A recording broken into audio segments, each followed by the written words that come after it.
On the Tickets presentation of Fayetteville Bulldog High School football. Tonight's broadcast coverage of the Purple Dogs is brought to you by the following sponsors.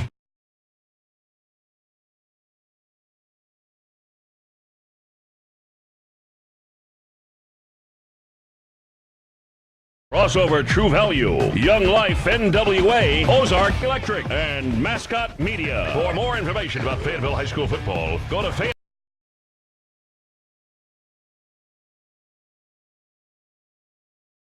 Radio voice of the Purple Dogs is Josh Bertaccini. All right, my friends, and a very good evening to you as we take to the airwaves of 92.1 The Ticket. 7A West football on the air here on a beautiful Friday night. Josh Bertaccini on one side of your vantage point, Vic Rimmer on the other.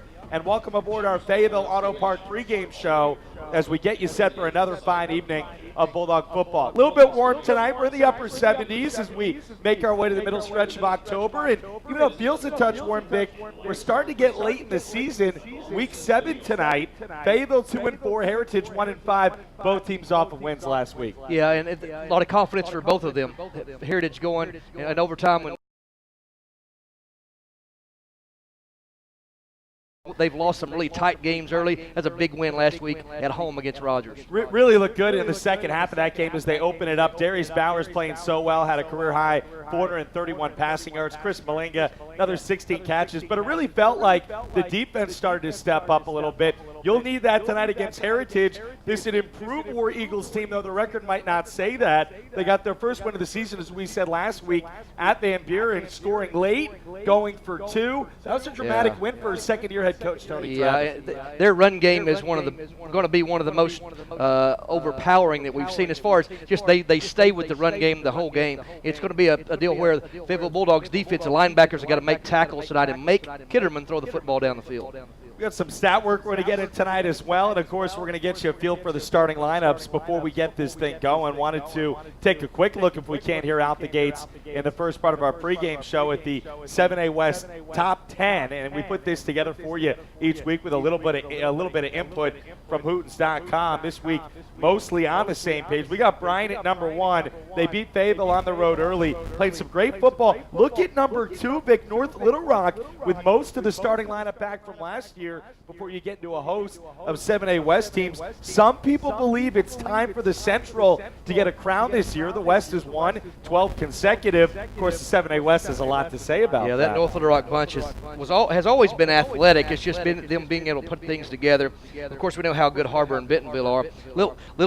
I think maybe a little different there, 3 and 4. But still, I really feel like every team on your list, 1 through, I would say, 8, has an opportunity to do really well in the state tournament. I like that you say that. Of course, Bentonville, the big win home against Harbor last week. Harbor more impressive in the non-con. That was a tough decision for us in the 3-4 slot. Bentonville West at 5, big game for them tonight as they go to Harbor. We'll keep an eye on that one. Of course, you see Fayetteville in the 7 slot, but the Dogs a dangerous team, and we'll talk with head coach Billy Dawson in just a minute here. You know, Darius Bowers, a playmaking quarterback. The defense has a very versatile secondary. The defensive line has been better than expected. Some people believe, and I'm one of them, that this Fayetteville team is kind of made for November. And Bowers has just gotten better and better, and the play calling has gotten better and better. Not that Dawson didn't do a great job. It's just difficult with a new football team to do that. Bowers will probably go over 2,000 yards passing tonight, Josh. He's at 1,860, so looking forward to that. How about Darius on the season, Vic? 15 touchdowns against just 2 interceptions, throwing for over 300 yards a game with a completion percentage of almost 65%. Bowers a really talented player, and the Fayetteville offense has rallied around him here in Billy Dawson's first year at the helm. We're just revving it up on the Fayetteville Auto Park pregame show. Fayetteville Auto Park, one place, the place. It's your one-stop shop for more than 1,000 new and 500 pre-owned vehicles. Exit 66 off I-49 or online at FayettevilleAutoPark.com. We'll take our first break of the pregame right now. When we come back, we will catch up with Billy Dawson, the Purple Dog head coach. Then it's time for our players to watch. Keys to the game, starting lineups, and, of course, kickoff in about 25 minutes at 7 o'clock. Just revving it up. Purple Dog football on the air and back after this on 92.1 The Ticket. Chuck Barrett here with the Fayetteville.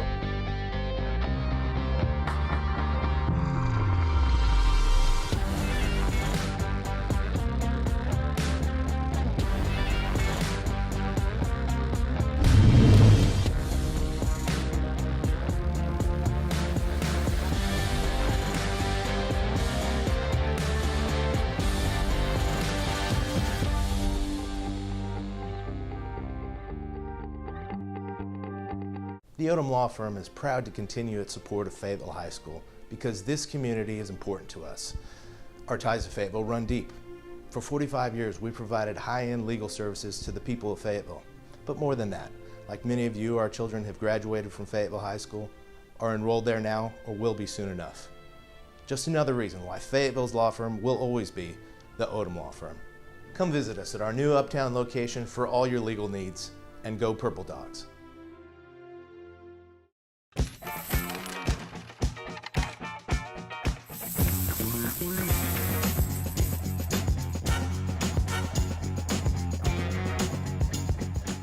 Savings this big come with their own theme music. State Farm agent Larry Biddle in Fayetteville, Arkansas can help you get all the discounts you deserve with a free discount double check. After all, real savings should fold, not jingle. Get to a better state. Call Larry Biddle today. We take great pride in serving our Arkansas neighbors, which is why we've provided a commitment to our communities where we live and work for over 85 years. Chambers Bank is a proud sponsor of the Fayetteville High School football team and would like to say, Go Bulldogs! Built on tradition, sustained by excellence. Chambers Bank, the natural choice for the natural state. Member FDIC.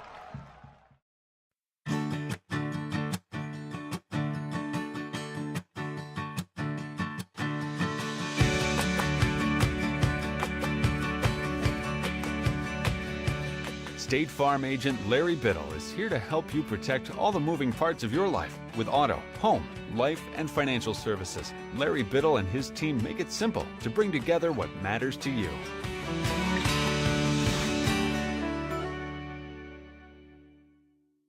Home.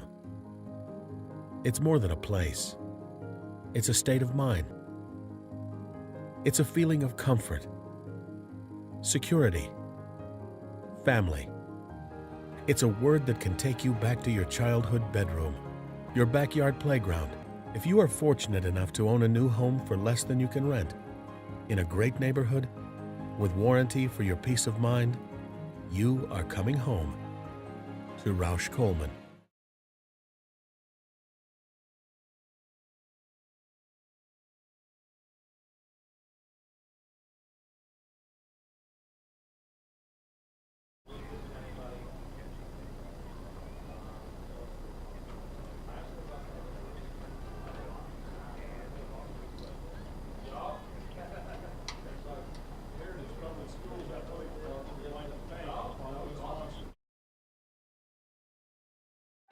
Ozarks Go from Ozarks Electric Cooperative is leading the fiber revolution, connecting the divide with high-speed broadband access to close that gap. From cloud to cloud, post to post, from downtown to way out of town, to connect our customers to a world of blazing speed and access to absolutely everywhere. It's our customers connected and energized with Ozarks Go.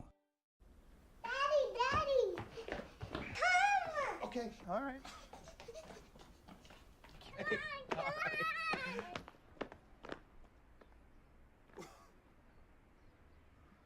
Did you do this? Wow. We got you. Yeah. We scared you. That wasn't funny. Young Life enters kids' worlds to befriend them on their terms. We earn the right to be heard, to share the greatest story ever told. I care about these kids here in this city because I was one of them. I want all of them to see and to understand that they're valuable, they're important, they're significant. The Young Life leaders in my life, they're like a light to me. They just want to be your friend and to know you. Learn more at younglife.org. What's up, Northwest Arkansas? This is Christian with JJ's Grill, asking if you like great food, live music, and having a good time. We have daily specials, Northwest Arkansas's best buffalo wings, free live music, and don't forget, kids eat free every day of the week. Our kitchen is open till midnight, so grab your friends and family, do your mouth a favor, and stop by any of our locations. Football season is here. That means it's flip your burger time at JJ's Grill. Feeling lucky? Come in during any NFL game, and we'll flip a coin to see if your burger is free or not. We'll see you soon at JJ's Grill.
The Odom Law Firm is proud to continue its support of Fayetteville High School because this community is important to us.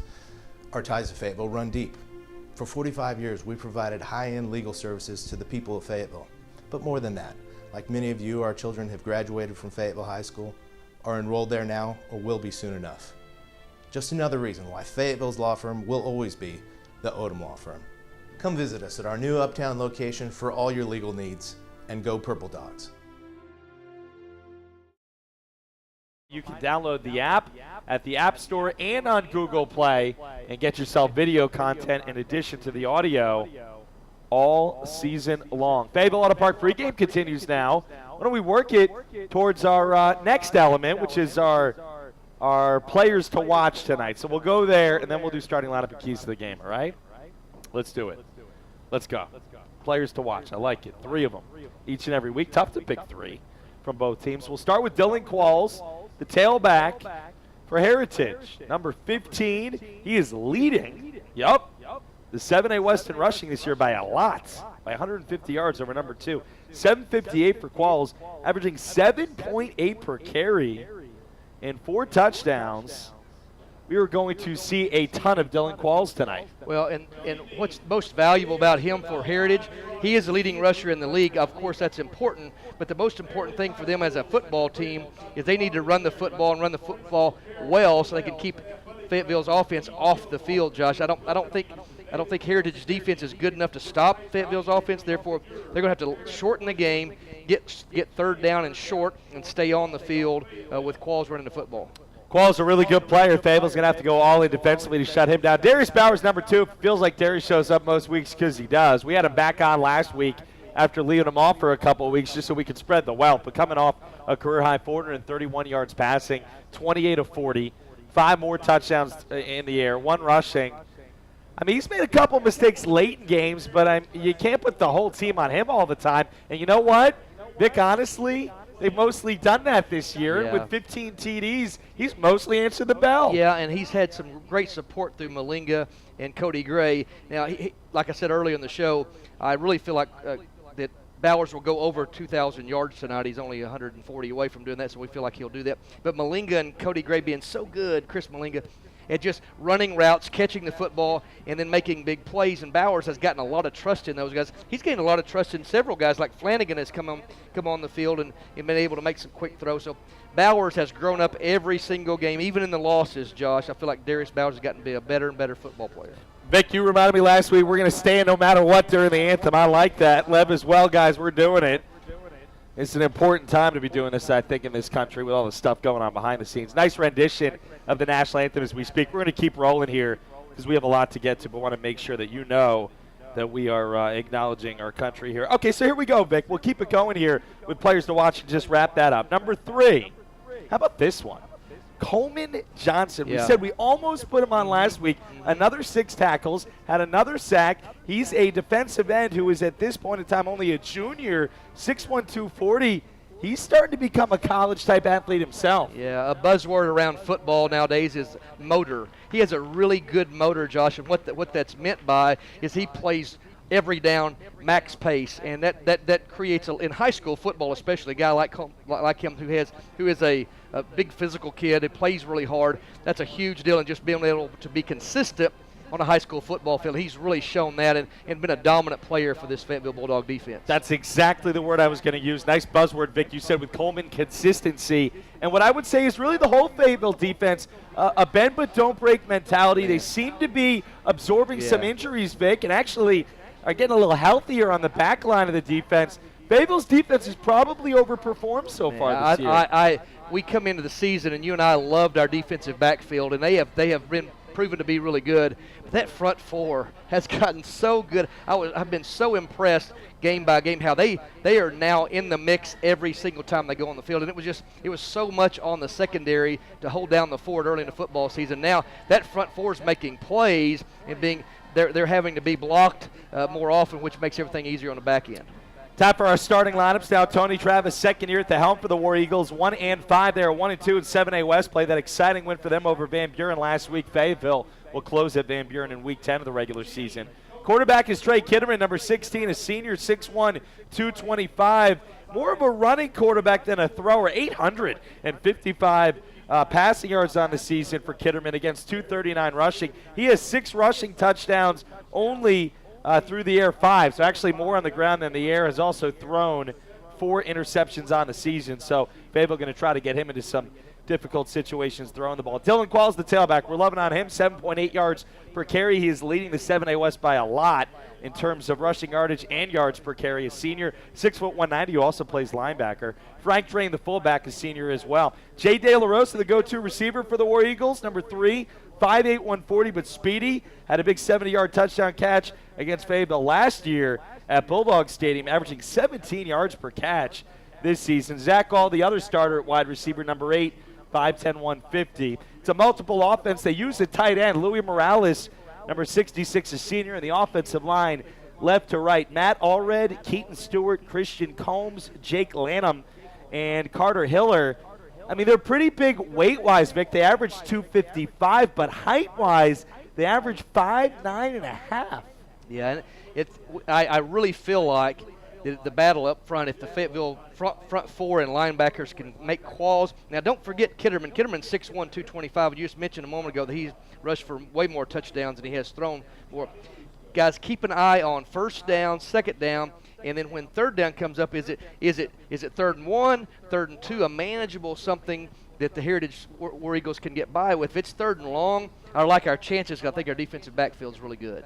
We'll go to the defense for Tony Travis's crew. A 4-3 for Heritage. Giovanni Hernandez, Nick Ledovica, Zeno Adair, and Seth Madewell, the front 4. Dylan Qualls, Thomas Barton, and Reese Williams, the linebackers. All seniors and juniors in the front 7. And in the back 7, 3 seniors, Jackson Nicholas, Nate Lowe, and Liam Alderson, with Ty Grazer, the junior cover guy, who's also a running back, gets some carries there too.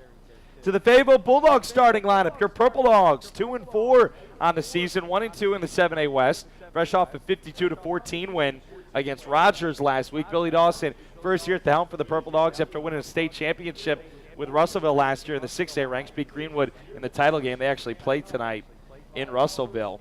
Billy Dawson also won 3 state titles as the head coach at Nashville earlier in his career, now trying to get it done here at Fayetteville. Dogs 2-time defending state champs, but lost the house and starting a lot of new guys this year. We'll go defense first for Fayetteville. Vic Lovin on the front 4, he should be. Dotson Schaefer, 49, a senior, 6'4", 240. Coleman Johnson, a junior, number 97, 6'1", 240. Those defensive ends are really good. Keandre Conley's a talented defensive tackle too. 6'3", 250. The juniors come on. And Marcus Tortorella had a breakout game last week with 4 tackles. Junior, 6', 230, number 93. Fayetteville is good up front, Vic. Jay Burns and Trindon Meadows, the linebackers. Burns has replaced Karsten Johnson in the starting lineup and played well. They're a pair of juniors. And then that secondary that Vic was loving on, and rightfully so. Samari Doppins, number 28, is a junior, 5'11", 180. Jay Ortiz, number 40, a junior, 5'9", 160. And then the safeties, Frank Morgan, Braden Butler, Will Litzinger, all seniors, all athletic, all playmakers. Yeah. Fayetteville's defense, Dave Wheeler, the DC. They use a lot of different looks, but based on that 4-2-5, the secondary makes plays. Yeah, the secondary. And, John Conley got an interception last week, too. So right. They've got 4 guys in the defensive backfield that can really make plays well, yeah, including Samari Dobbins, who's coming off that injury. I don't think he's quite back to full speed yet as far as game speed and being able to make plays, but I love those guys in the backfield. Watch tonight, that front 4, are they able to get a hat on Qualls early? I don't think one guy can tackle him, but I think if they can get a hat on him and slow him down, linebackers can clean things up and make plays. And then to the offense for the Purple Dogs. They use a lot of different looks, and it's a spread-type offense, mostly out of the shotgun this year for head coach Billy Dawson, who handles most of the offensive play calling, but Benji Mahan, of course, the longtime OC for Fayetteville, a hand in that as well. Darius Bowers, the quarterback, number 5, a junior. 6'2", 190, 15 TDs, just 2 INTs, a 65% completion percentage, averaging over 300 yards per contest, 310 per game through the air for Darius. As Vic said, another 140, and he's over 2 grand passing for the season. Also, a leading rusher for Fayetteville this year, has gotten it done on the ground for the Dogs. Nate Nolan actually has passed him here of late, but Darius does have 4 rushing touchdowns on the year as well. Nolan, number 3, is senior tailback, 5'10", 180. Starting to come on it, a nice touchdown run early last week. Nate on the season now, on the ground, 189 yards, 4.5 per carry. Jackson White, 32, does a little bit of everything for Fayetteville. We've seen him on defense, great special teams player. Number 32 is senior, 6'2", 185, and the big fella, Dane Hinton, gets a couple looks out the backfield as well for Fayetteville. He's a senior as well. The wide receivers, they started trio. Cody Gray and Chris Malinga, as good as it gets in this state as far as a wide receiver tandem. 6 foot 170 for Gray, 6'2", 170 for Malinga. They are tremendous players and actually lead the 7A West 1 and 2 in total yardage, in catches, in touchdowns. How about Malinga? 16 catches last week. Already has 56 catches for 769 yards this year. Gray, 49 for 618. Gray actually has more touchdowns with 7. Malinga has 3. The point is, they're nasty at wide receiver. Barrett Adams, the junior, starts as well. We've seen Connor Flanagan and Frank Morgan get the football out there. How about Gray and Malinga, man? Well, there's a couple things that describe those two guys. They're both athletic. They have really good hands, and that's not common. Listen, guys, that's not common for receivers nowadays. This athletes just can get down the field and get the ball in their hands. These guys can catch the football, and the thing I love most about both of them is they're great route runners, Josh. They understand how to separate themselves from defensive backs and to give Bowers a place to throw the football. So I know they're athletic and their ability to catch football, but just route running is a lost art these days. I really think it is, and those guys do a great job. Tight end is John Bandy, more of an H-back, really. They use him as a blocker. Johnson Bowman gets used as a blocker as well. Both guys are juniors. Offensive line for Fayetteville's had a nice year. They're getting better as the season goes on as well. We'll go junior, 3 seniors, and a sophomore on the front 5. Gunnar Sebastian, the right guard's the sophomore, 6'2", 280. Started as a freshman last year. Joe Gunnerman, the right tackle, a senior, 6'3", 215, number 52. Tyler Epperson's the center, senior, 6 foot 230. The left guard's Les Shattuck, a senior, 6'3", 215. And Cam Irvin, the left tackle, is a junior, 6'2", 235 for Fayetteville. Up front, the Dogs average right under Heritage. Fayetteville averages 245 on the offensive line this year. Heritage 255. But look at that. Fayetteville averages over 6 foot. Heritage under 5'10". It's interesting the difference in shapes and sizes in this matchup. All right, we're getting close. Still 3 minutes left as we work our way down on the game clock to the start of this thing. But the captains are out on the field, and they're going through the coin toss right now. So what we'll do is we'll take our final break, come back in 2 minutes, and get this thing rolling with kickoff just moments away. It's Fayetteville Bulldog football on the Fayetteville Auto Park pregame show here in your home for the Dogs, 92.1 The Ticket.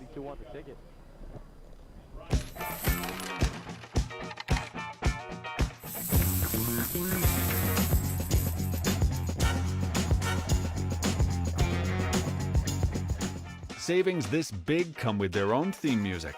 State Farm agent Larry Biddle in Fayetteville, Arkansas can help you get all the discounts you deserve with a free discount double check. After all, real savings should fold, not jingle. Get to a better state.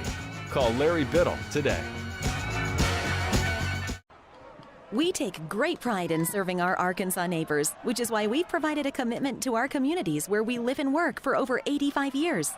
Chambers Bank is a proud sponsor of the Fayetteville High School football team and would like to say, Go Bulldogs! Built on tradition, sustained by excellence. Chambers Bank, the natural choice for the natural state. Member FDIC.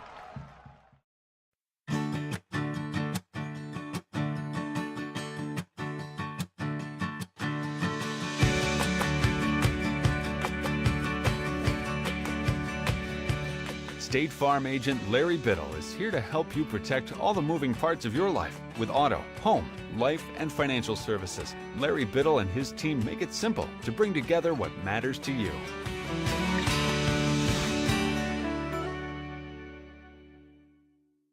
Home. It's more than a place.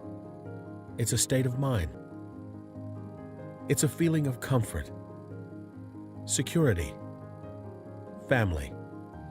It's a word that can take you back to your childhood bedroom, your backyard playground. If you are fortunate enough to own a new home for less than you can rent, in a great neighborhood, with warranty for your peace of mind, you are coming home to Roush Coleman. Ozarks Go from Ozarks Electric Cooperative is leading the fiber revolution, connecting the divide with high-speed broadband access to close that gap from cloud to cloud, post to post. from downtown to way out of town, to connect our customers to a world of blazing speed and access to absolutely everywhere. It's our customers connected and energized with Ozarks Go. Okay, all right. Okay, all right.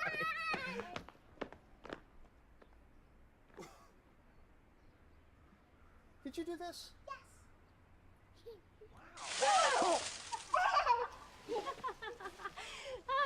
We got you. Yeah. We Yeah, scared nice you. work. That wasn't funny.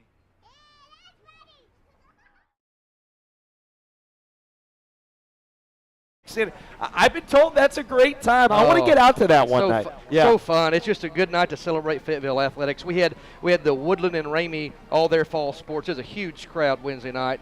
And, of course, the food at JJ's. Oh, my. Well, that's it. I Come mean, on. nothing against the Purple Dogs, but I'm thinking wings right now. So thanks to JJ's for being a part of the broadcast as well. And, of course, our halftime show presented by JJ's all season long. Odom Law Firm, Roush Coleman, Chambers Bank, State Farm Agent Larry Biddle, Crossover, True Value, Young Life, NWA, Ozark Electric, Crane Automotive, Mascot Media, Cumulus Broadcasting, all a part of Bulldog Athletics. And, Vic, I know you, like me, encourage folks out there to support the folks who support local athletics. If you're in Fayetteville, when you hear Josh say those names, those are the folks that love Fayetteville football, love Fayetteville athletics, and love the community, so take care of those folks. Vic Rimmer, of course, in his day job, the esteemed head coach of the Lady Bulldogs basketball team, the defending state champion Lady Bulldog basketball team, mind you. And Vic, of course, gives us the coaching angle on these broadcasts, which is just absolutely integral to what we're doing here. I got the play-by-play. I'll describe it for you, and you'll hear Vic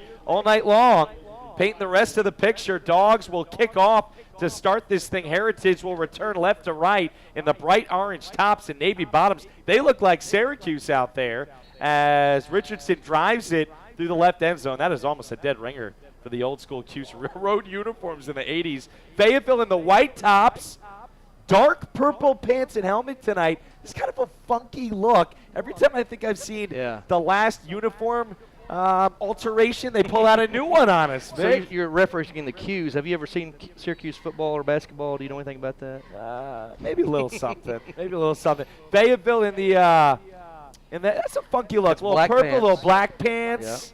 Touch of purple on the trim and helmet, but it's white and black for Fayetteville, and it's orange and navy blue for Heritage. 75 degrees at kickoff. Winds out the south, 5 miles an hour. Clear, gorgeous night. Temps going to drop down to 70 before we're done. We'll go 3 wide. Kitterman going to fake and keep, roll right, and then run and get the 25. Then out to the 26. That's a solid 6-yard gain for Heritage on first down after the touchback to get it going. Linebackers are running at Qualls, Josh, and that's exactly what Kitterman's going to be looking at tonight, is watching that outside linebacker on his side. When I say his side, on the side that he's wanting to make the play, and see if he's moving toward Qualls, and he pulled that. Nice block on the outside, a good start. They have to do well on first down, Josh. We'll go 3 wide again, 2 to the right, 1 to the left. From the gun with Qualls to his left is Kitterman. Hard count. Dogs almost jump. Now back off. We're 25 seconds in. The clock is rolling. Kitterman back, standing at his 20 from the shotgun. Fayetteville backs off into his zone. Kitterman going to pass. Looks right, pumps once, now throws to the outside. Juggle and catch at the near sideline by number 3. That's their go-to, J.D. LaRosa. Nice hands there for the little guy. And it's a first down for Heritage, gain of 9. Caden Martindale, the safety on that side, was in position, just didn't get his hands up and knock the ball down. Great defensive call by Dave Wheeler. They showed blitz. Kitterman changed the play from a run play and then put the guys in the right spot. Just didn't get the hand up and knock it down. Big first down.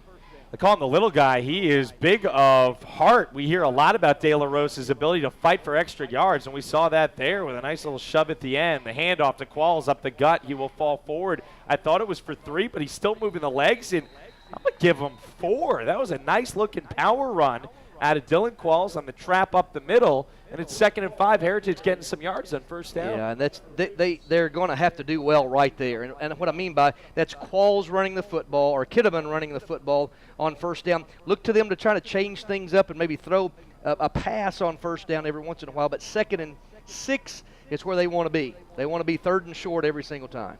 Bunch right, bunch left. So 4 wide for Heritage as Kitterman goes from the pistol gun for the first time tonight. Qualls behind him. And at the 41, the fake and keep, and he's going to go down in the backfield. Good pursuit by our man, Coleman Johnson, who decks him for a loss of 4, 3rd and 9. Yeah, big play right there. Just read it perfectly, stepped right up and made the tackle. It was a little bit of maybe a miscommunication, if you will, Josh, in the backfield on which way Qualls was going, which way Kitterman was going, may have attributed to that play by Coleman Johnson.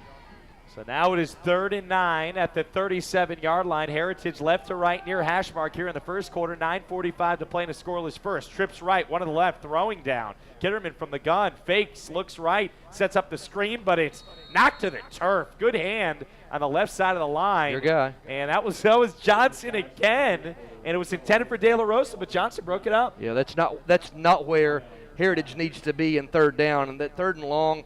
I just watched this tonight, guys. Every time it gets 3rd and long, you just watch the defensive backfield. Somebody's going to make an interception tonight, Josh. I may predict a pick 6 because our defensive backfield is so good one-on-one coverage. Johnson coming out the gates, picking up right where he left off, and the punt looked like Fayetteville may have gotten an early jump, but no flag. Cody Gray looking for the catch at his own 35, going to tuck and run. Now twirly-whirly back to the right, and I don't know where Cody is going here. Run himself into big trouble. Going to try to go right now. Actually does turn the edge to the 40, the 42, the 45. He's still going. What? 45-40. Cody's going to take it all the way to the 25-20. 10-5, that's ridiculous. No flags. Touchdown, Fayetteville. No flags on the field. Cody Gray looked like he was running the wrong way because he was. And then he whirls around and he takes it 75 yards to the house.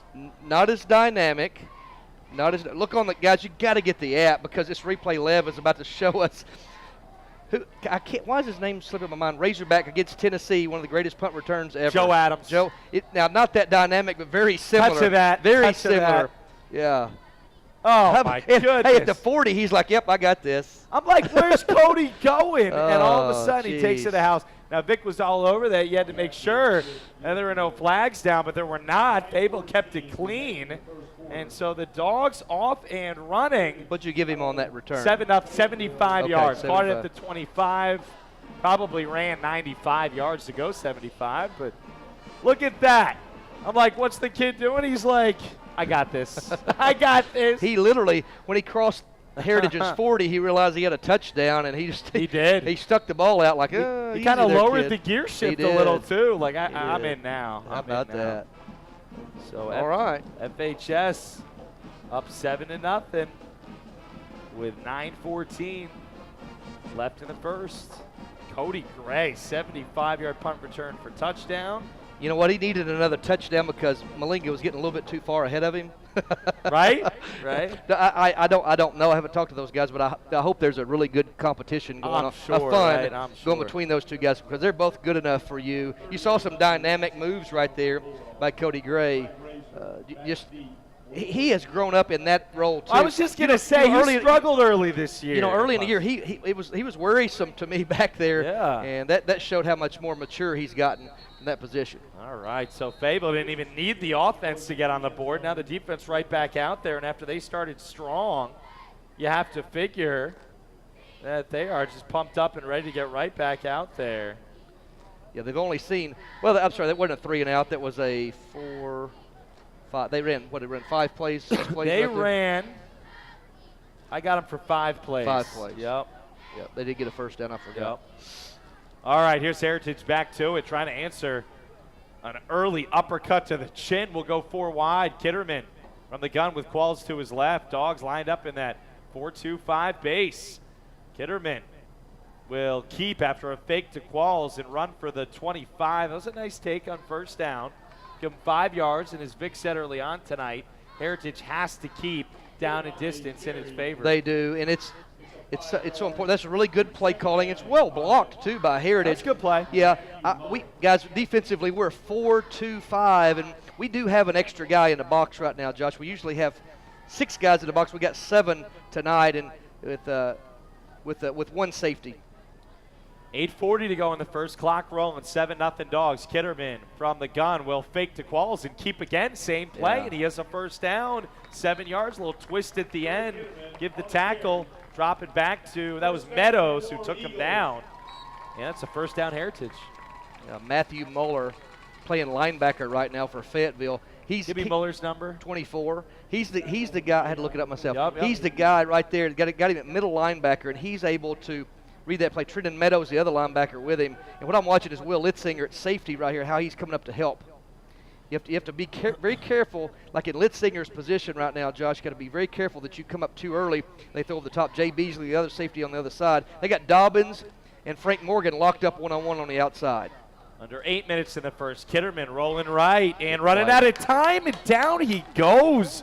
Great pursuit from the secondary. That's by number 24, and you're right, that was absolutely good pursuit by Muller, playing a little linebacker for Fayetteville. Well, I think what Muller's done, I've almost said it, but right there, I think Muller is spying on Kitterman, run or pass, and once he sees it, he pulls it up around his chin, guys. You know what a quarterback looks like, and Muller's just all out.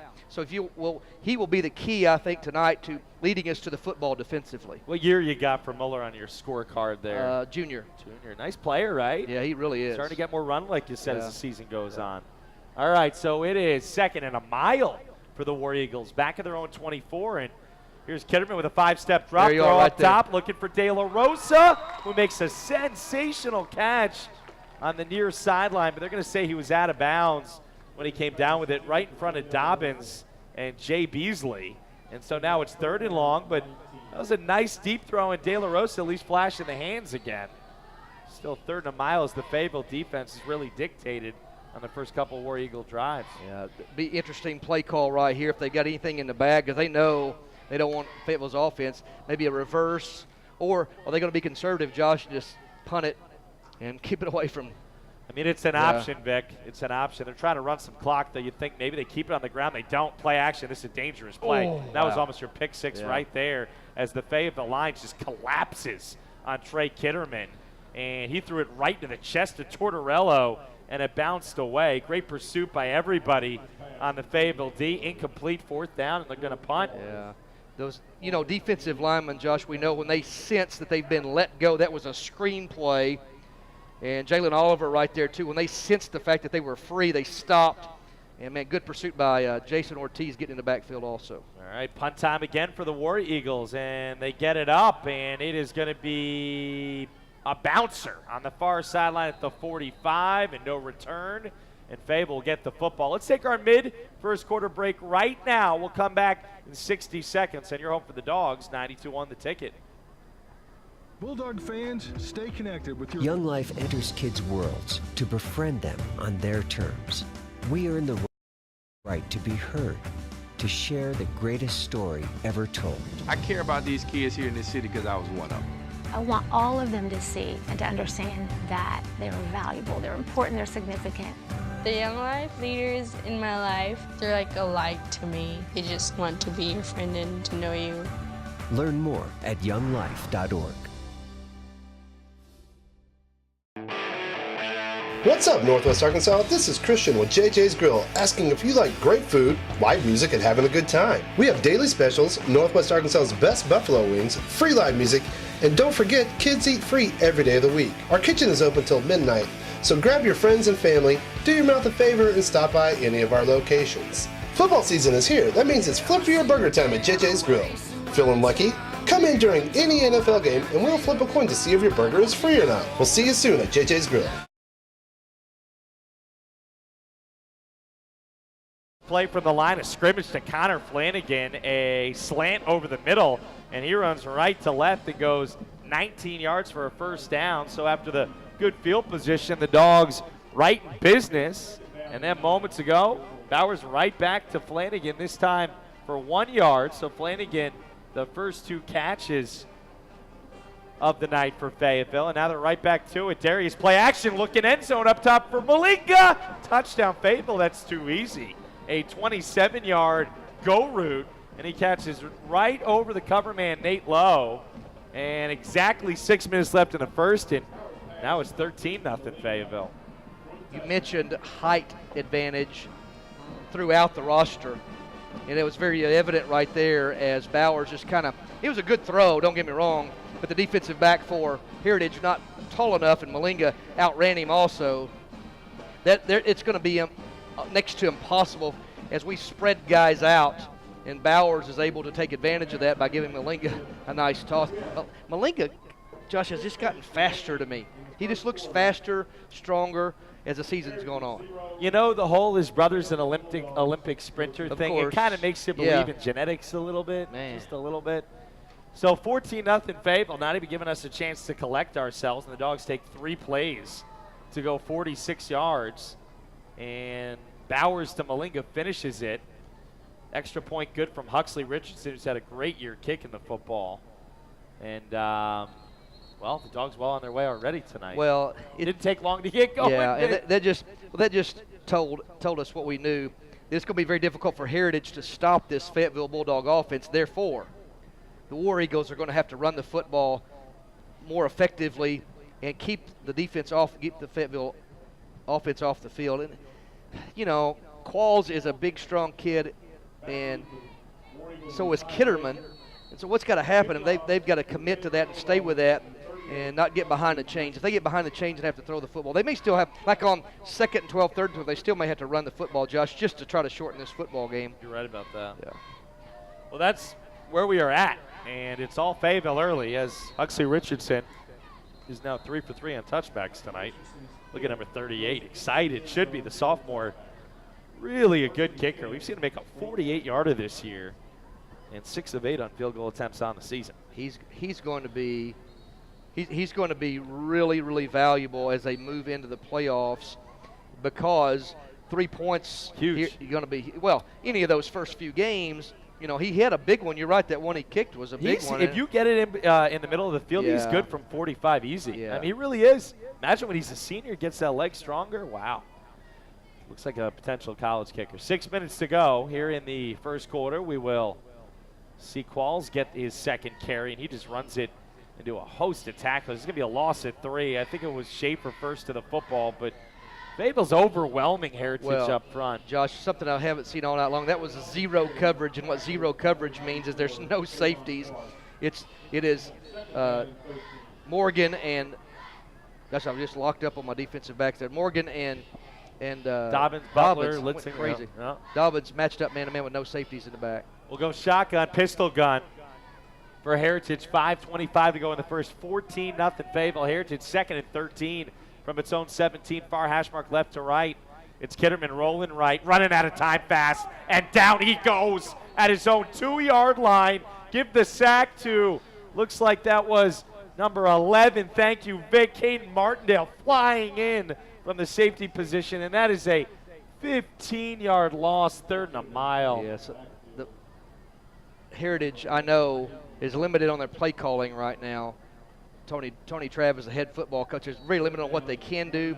So when Fayetteville sees Kitterman going back to throw the football, the safeties are just going after him because they got single coverage over the top. The man-to-man coverage on the outside is too easy right now. 3rd and 30 from the 2.5. Here's Kitterman from his own end zone, running out of time, steps up, and I think he was down. Either way, it's got to be intentional grounding right now. I'm going to say he got rid of the football as he was throwing, and it's incomplete, and it'll be 4th down. But his knees looked like they were on the turf in the end zone. If he did get it away, there was a receiver in the area. Okay, so, okay. Number 1 was there for Well, them. that was not a good possession for Heritage. But just quickly you see Dave Wheeler just completely switching the defense. Coming at him. I can cover these guys on the outside, so I don't need any safeties. Just lock them down up front. Standing on the out-of-bounds line is the punter, and that's the safety, right? Because he's standing out of bounds when he catches it. Flag on the play. Flag fly is going to be caught on the run by Connor Flanagan. 25-20, 15 down to the 14. But the punter was standing out of bounds when he caught the snap, and there's a flag down. Why would you stand out of bounds when you're getting the snap? So if this flag is against Heritage, I'm sure the Bulldogs will. They're going to call a false start and bail the punter out. Well, if I'm Fayetteville, I just decline it then. I'll take it at the 14. They don't want it. Right, because you don't want a safety here. You're about to have the ball for 14. Absolutely. That's a great point. That's what they did. You know, taking a safety is not a terrible idea, actually, now that you say that, Vic. Yeah. But Fayetteville declines. I didn't know you could decline a false start. Whatever. All right, so 1st and 10 for Fayetteville at the 14 of Heritage. Talk about field position. Up 14-0 with 4:21 left in the first, and the Bulldog defense with an overwhelming statement here in the first quarter. Here's Bowers from the gun with trips to the right. Darius fakes and rolls left. There he Looking is. end zone on the move. Caught, easy touchdown, Chris Malinga. Touchdown Fayetteville. There's a late, is there a flag here? There is. That may be a, illegal man downfield. All right, so they're going to take it off the board. I didn't catch it, but well, Dogs will try it again. Yeah, that's difficult. The offensive linemen, Josh, are allowed 2.5 yards, 3 yards down the field on any given kind of play where they're not considered an eligible receiver.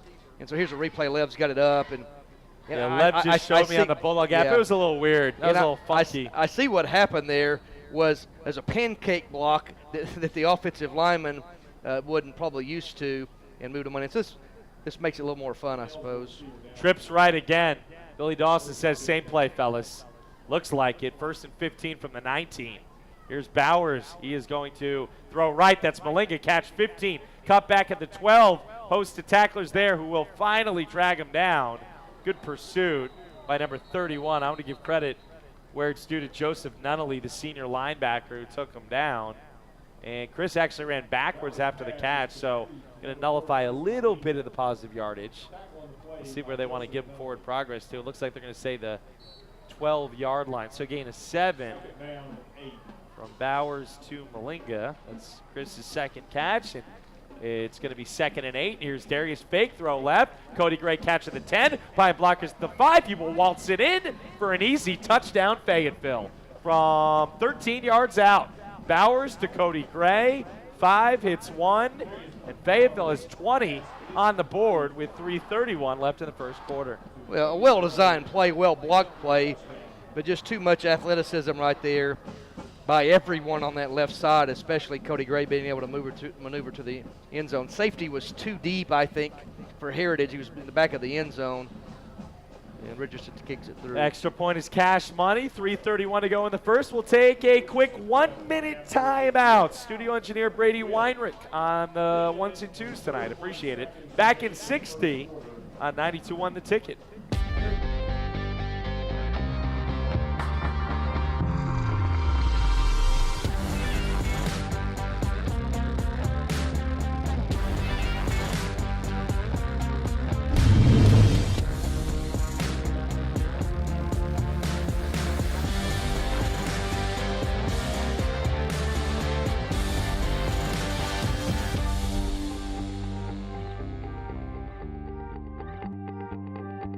The Odom Law Firm is proud to continue its support of Fayetteville High School because this community is important to us.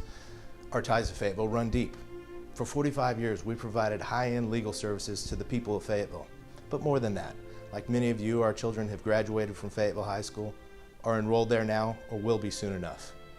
Just another reason why Fayetteville's law firm will always be the Odom Law Firm. Come visit us at our new Uptown location for all your legal needs, and go Purple Dogs.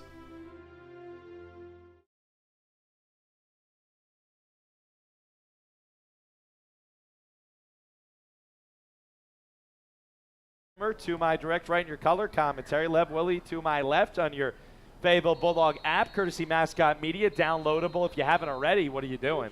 For free at the App Store and at Google Play. Reminder to stick around. Halftime show, courtesy JJ's Grill. Gets you a scoring recap, some stats. And my broadcast partner, Vic Rimmers, already working himself away on the out-of-town scoreboard tonight. Very interesting game between Bentonville West and Harbor that we're all keeping an eye on. I'm also curious about Bentonville and Springdale tonight. There's a little intrigue to it, too. So 21-0 Fayetteville. And so far, you'd think the story was, what, all offense? Wrong. Fayetteville's defense has been tremendous. And the Dogs already have a special teams touchdown as well. Let's see if Heritage can wake up here from the pistol gun. Kitterman going to give to Qualls. Run it into the hole right off tackle. Has the 25 still going. 26 and out of bounds. Nice pursuit from the secondary. Will Litzinger credit on the tackle. That's a 6-yard gain for Heritage, who's had 5 or more yards on every first down, first play so far, I should say, on their drives, but hasn't turned it into much. Yeah, you're right. They have done well on the first couple of plays every single time, and it just seems like they've blocked well. And then, I don't know. It's been confusing. I do know this. When Wheeler sends an extra guy down in the box, it gets a whole lot tougher for the War Eagles to do anything with the football. Going to give them a solid 7. Football spotted out past the 27-yard line, so it's 2nd and 3. And offset T there, and they're going to run the option out of it. Makes sense, but it's going the wrong way, and Qualls had to fight just to get back to the line of scrimmage. Good pursuit by the Dog defense. Beasley in on the hit along with Kumwenda, who's playing a lot more lately. Melvin Kumwenda, number 68, a talented sophomore for Fayetteville. They're going to give him a gain of 2, and it's going to be 3rd, and it looks like a yard. Yeah, that said, on that play, the first down play has set this thing up, Josh. Now it's 3rd and manageable for the War Eagles. This is where they need to be. They want 3rd down, but they want 3rd and short. Keep the clock running. Give themselves something they can accomplish here. 3rd and 1 at their own 29. That's an easy first down for Heritage because Fayetteville jumps off sides, and that was our boy Kumwenda getting a little eager there, and gift wraps a first down to the War Eagles. Yeah, so Kitterman, I like his physique, Josh. I like his running ability, but I think as the night goes on, our defensive line and linebackers have just been too much so far. I mean, it's still the first quarter, but I've seen plays where guys aren't blocked at all, Josh, and the linebackers free flowing to the football. It is a 1st and 10 for the War Eagles, out to their own 34, left to right, near side of the field in front of our vantage point. And they will option it, and Kitterman will keep it, and that was a bad decision. Yeah. He's going to get tackled for a big loss on the play. Up front by 56, our boy Coleman Johnson, one of our players to watch. That's why I say our boy. They're all our boys. That was a loss of 5. Wow, they say the knee down back at the 29. Yeah, I tell you who blew that thing up. Dotson Schaefer came down hard from the defensive end spot, Josh, and took on Qualls. That's why Kitterman pulled the football. And he had no choice, and then obviously from there it was just history for him because the linebackers are free-flowing. Again, they're free-flowing because the front four so dominant up front right now. Why is Kitterman holding on to it there on the options? Yeah. Give the ball to Qualls, right? We thought we'd see him get it more. Here's Kitterman, 5-step drop under pressure. Throw it dangerous. Oh, man. Caught right in front of 2 defenders for maybe a yard by number 5. And we're going to scramble and find Zach Gall and give him credit for the catch. We had him as 8, but he's actually 5. And that's a gain of 1, still 3rd and 14. Yeah, and right there, that's not a bad play call. It really isn't. But just the ability of Fayetteville to crowd the line of scrimmage makes that so difficult, Josh, to be able to throw the ball in that tight of a space right here. Difficult situation. Be very careful, Kitterman, but eyes big for the Fayetteville Bulldog defensive backfield. 3rd and 14. Kitterman drops back, looks left, pumps, throws over the middle, caught. That is going to be a big gain, but not enough for a first. I'll give him 10. Yeah, nice catch by for it. Gall again. And now it's going to be 4th and 4.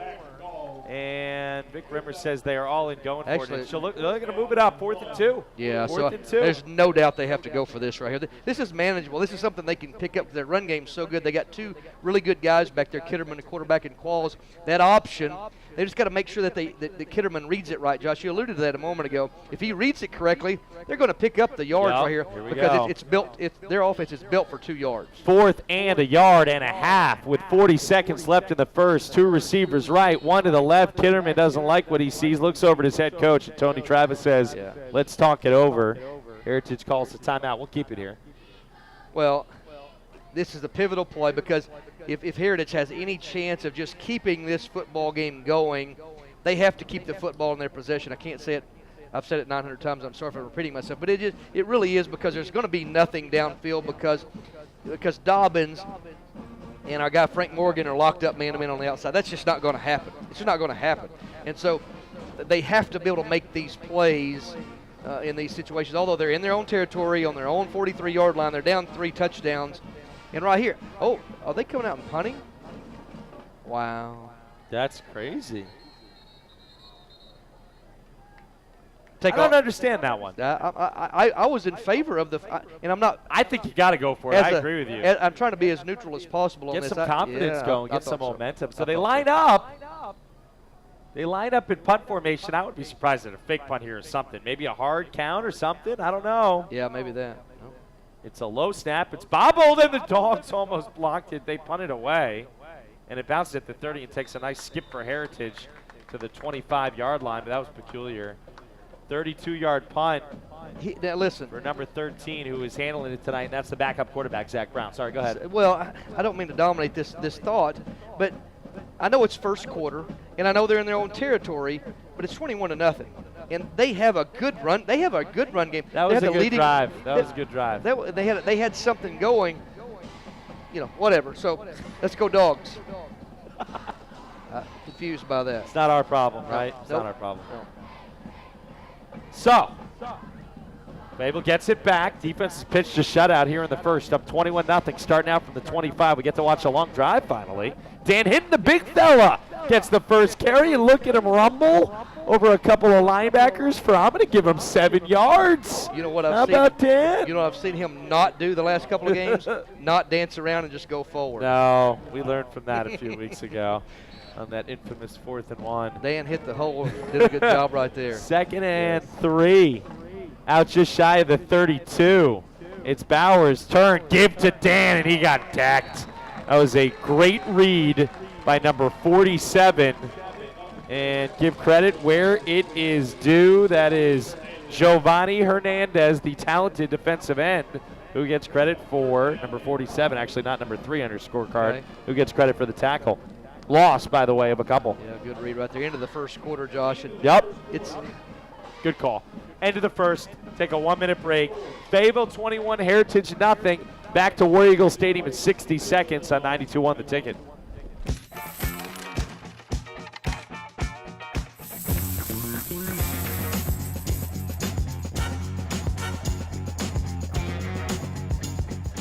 Savings this big come with their own theme music. State Farm agent Larry Biddle in Fayetteville, Arkansas can help you get all the discounts you deserve with a free discount double check. After all, real savings should fold, not jingle. Get to a better state.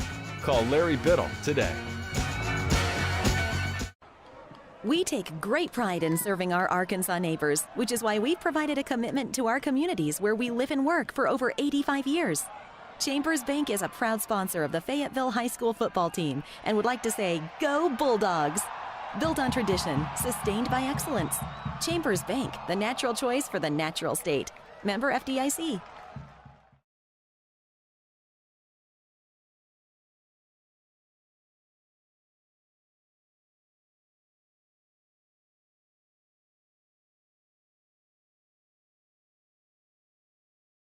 Darius Bowers, and he is right beyond the sticks. Nice play. It's going to be a big 3rd down gain of 10 and a 1st down Fayetteville. Yeah, Barrett Adams in the slot right there, just goes past the stick, sits down. Bowers hits him. Good read by Darius on what the safety and the linebackers are doing there. That's an option pass for him. Good play. All right, so we are off and running here in quarter number 2 in Fayetteville. Right back to it. Darius hands to Jackson White up the middle, his first carry. And he keeps the legs moving out to the 44-yard line, gain of 4, 2nd and 6. Yeah, it's good to see the run game outside of Darius Bowers. We need him to be who he is, and that's just a run-pass option guy, but he throws the ball so well. It's good to see Jackson White getting something going. Here's Darius, 5-step drop, has all kinds of time. Gonna roll to the left and look down the field, and has Malinga, who dropped the football at the 43. It's an awkward play the way it developed. Still, Chris could have caught that one. Nonetheless, it's going to be 3rd and 6, and hard to get on Malinga for anything after 16 catches and 200 yards last week, Vic. And that's the one thing I said. 224, actually. One thing I said in pregame, these guys catch the ball really well. Yep. That was going to be a 1st down and maybe more. First in completion for Darius. It'll be 3rd and 6. Trips left, one to the right. Bowers rolls to the left, has time on the move. Same play, Malinga catch at the 45. Cut back to the 40. Look at Chris to the 35 and down to the 34-yard line. That is a 22-yard gain and a huge 1st down, Fayetteville. You have a replay on that, Lev? Okay, sorry, buddy. I didn't mean to put you on the spot. That was a great job of crossing route. He sidestepped that safety right there, Josh. Wonderful play by Malinga. 1st and 10, quick tempo, and throw a screen to Chris at the far, that's Cody at the far sideline, 35. Cut back to the 30. His moves tonight, out of bounds at the 27. Give him 7 yards. Cody looks like he's feeling good. Yeah. He is dancing early. That's a tough short side of the field into the boundary. A quick screen play. Tough there. Cody, not much space, but he makes a good play out of it. Fayetteville up 21-0, a minute 20 into the second quarter. Bowers pistol gun, pump once, looking for the house, nothing doing. Roll back left, all kinds of time again. Finds his man 32, Jackson White, at the 20-yard line. This would be a 9-yard gain. Another first down Fayetteville. And much like the defensive line, the Fayetteville offensive line overwhelming Heritage up front. Yeah, Bowers like he's got a Nerf football in the backyard, just directing guys down the field. You go here, you go there, and he finally finds a guy. Nice catch by Jackson White, his first reception of the night. They will play action and now hand it to Barrett Adams near side. Look at him run to the 15 and out of bounds. Finally chased out in space by, looked like number 16, Dylan Qualls, but that was a nice play. Yeah. I think is that not Kitterman? I may be wrong. I think that was a quarterback. No, that was the quarterback. You're correct. Yeah. You're correct. I didn't know he played You D. are correct. I think they play guys wherever they I agree. play I'm them. with you. I'm with you. All right, so now it's going to be a 2nd and 5 after Barrett Adams Timeout gets Heritage. his first carry of the season. Yeah. Heritage calls another TO. Vic off Fayetteville right now. It is, and Josh, it's quite a mismatch as far as athleticism goes, because when Malinga and Gray gets the ball in their hands, it's like, gosh, they may score every time they touch the football, and they're able to make big plays in tight spaces because those guys are just really good in those spaces. You know, Bowers is holding on the football for quite a long time and just directing guys around, and you know, I like that for tonight, but I don't like that for the future. I don't want him to get used to standing back there and holding the football very long. But the offensive line doing a nice job. There's basically no rush from Heritage right now up front, so Bowers does have all that time, and it's so difficult for this secondary for the War Eagles to be able to lock down on that many receivers for that long amount of time. 2nd and 5 for Fayetteville after the timeout by Heritage at the 14, left to right at the near hash mark. It's a shotgun for Darius, who has it. Pressure coming, sees it, throws left into space. White catch at the 12, cut back, dive for the 8. I think he has a first down. That's going to be a 1st and goal for the Dogs on the 6-yard completion. Yeah, just a really good read by Bowers. As he has options every time the ball snapped to him. He read it right. Linebacker came on a blitz, and he threw it right over the top. Jackson White was there for the catch. That's Jackson's second catch on this drive for 17 yards. 1st and goal at the 8. Bowers throw left to Gray. Catch at the 10, race for the 5, dive for the 2. Give him 6 more yards, and Fayetteville knocking on the door and looking completely in control right now. That's Bowers' 11th completion on 12 attempts. Cody's 3rd catch. Darius right back to it. Look at the tempo. Staying in the shotgun at the 1.5. Here's Darius now backing off. He's at the 5, has it. Will give it, and what a hit. That was the best defensive play of the game for the War Eagles as they read it. That is Kitterman, who licked Jackson White for a loss of 2. Nice catch, Vic. Wow. Guys, if you hadn't heard who Kitterman is, that's a starting quarterback. He's 6'1", 225. Quite a specimen back there. That was a nice tackle. 3rd and goal at the 3 from the shotgun. It's Bowers again. He has it. He fakes it. He rolls right. Has all kinds of time. Looks end zone. Too easy. Touchdown, Fayetteville. Darius Bowers to Cody Gray at the back of the end zone. Just a drag route. Roll Darius right. Reads it perfectly. And Fayetteville, 3 minutes into the second quarter, goes up 27-0. If I'm not keeping stats, I know you are, but that is the 3rd touchdown for Cody Gray tonight. Am I right?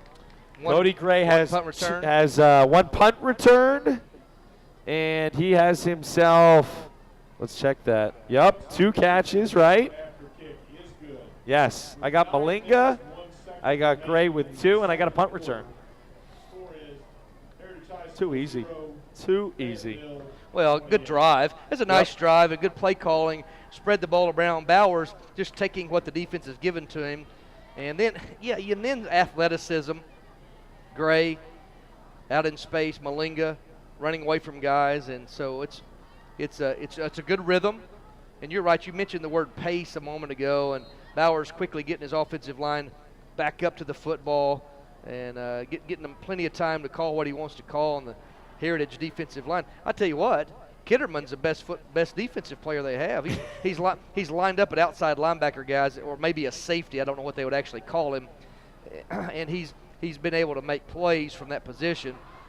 But a very good athlete is Kitterman. I'm not sure that's why he's playing quarterback too. But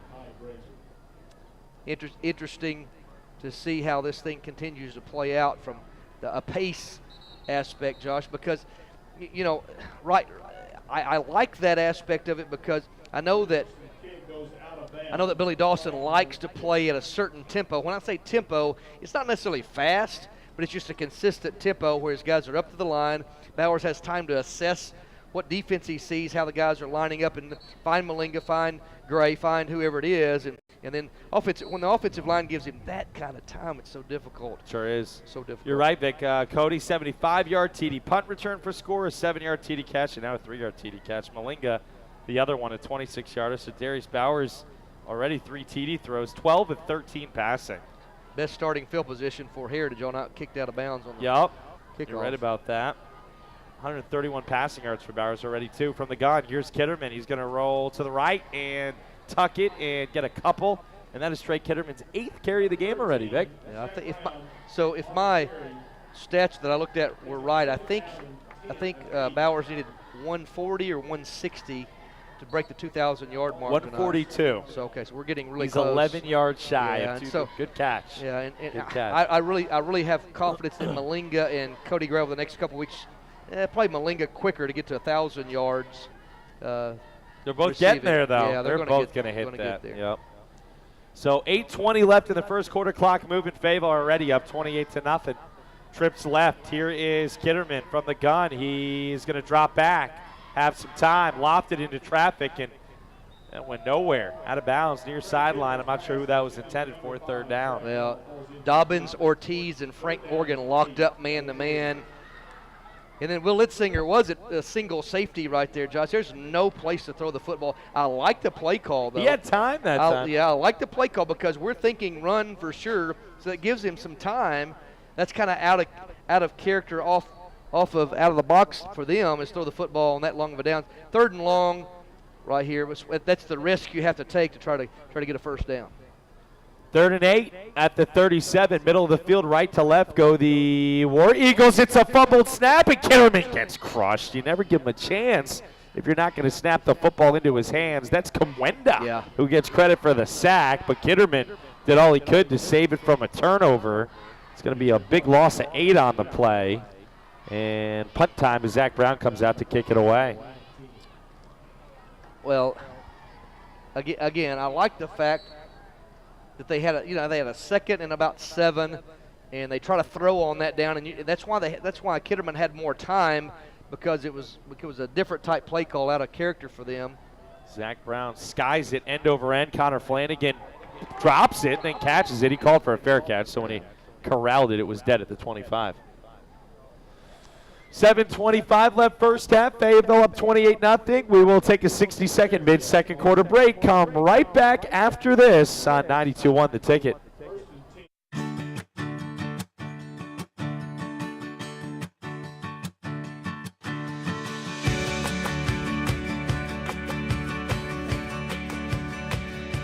State Farm agent Larry Biddle is here to help you protect all the moving parts of your life with auto, home, life, and financial services. Larry Biddle and his team make it simple to bring together what matters to you.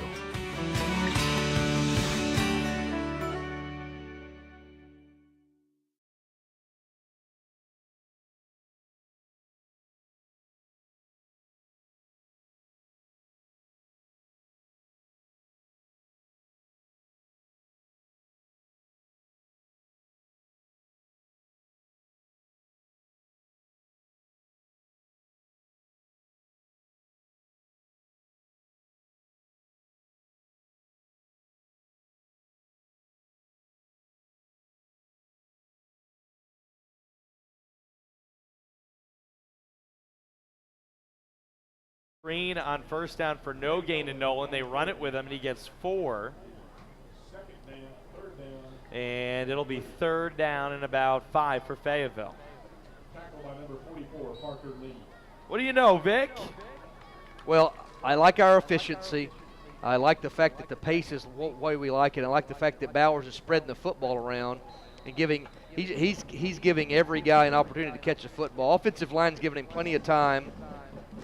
And that said, he throws it incomplete on the far sideline. They're going to have to punt. It's a drop pass, too. It would have been a first down. He put the ball right on the money. This will be the first punt. It is the first punt for Fayetteville as Huxley Richardson comes out. First stop for the War Eagle D. 6:13 to go first half. Fayetteville up 28-0. Back to return races number 7. And that is Ty Grazer. Some of these numbers are not what we were given, but that's fine. And it's going to blow dead. Going to be a false start on the Dogs. By the way, Purple Dog Profile coming up at halftime tonight. One of my favorite things about the broadcast each week when I get to listen to Vic and whichever Purple Dog he is speaking with. This week it is head dance coach Elizabeth Thomas Gamble. And that should be a fun conversation. Yeah. She's a bright young lady and has done a great job with our young ladies. And so excited to get to speak to her, hear a little bit about her background and their prep. Their competitive season comes up really soon. And so excited to get to sit down with her and profile her group tonight. Reminder to stick around for the JJ's Girl halftime show. Get you some first half stats, a scoring recap, Vic's Purple Dog profile, and of course a look at the out-of-town scoreboard before we get half number 2 rolling. All Dogs so far, 28-0. This thing is slowed down a little bit. Refs are throwing flags and leaving flags on the field and then blowing the whistle on each other. Go pick up your flag. That's why we're in a little delay here. Well, they've cleaned up the laundry, though. Yeah, there hasn't been very many flags tonight. Not really. That's a good thing. That's a good point. It's been a fast-moving game so far. Here's Huxley at his own 18, has the football, and steps into a good one.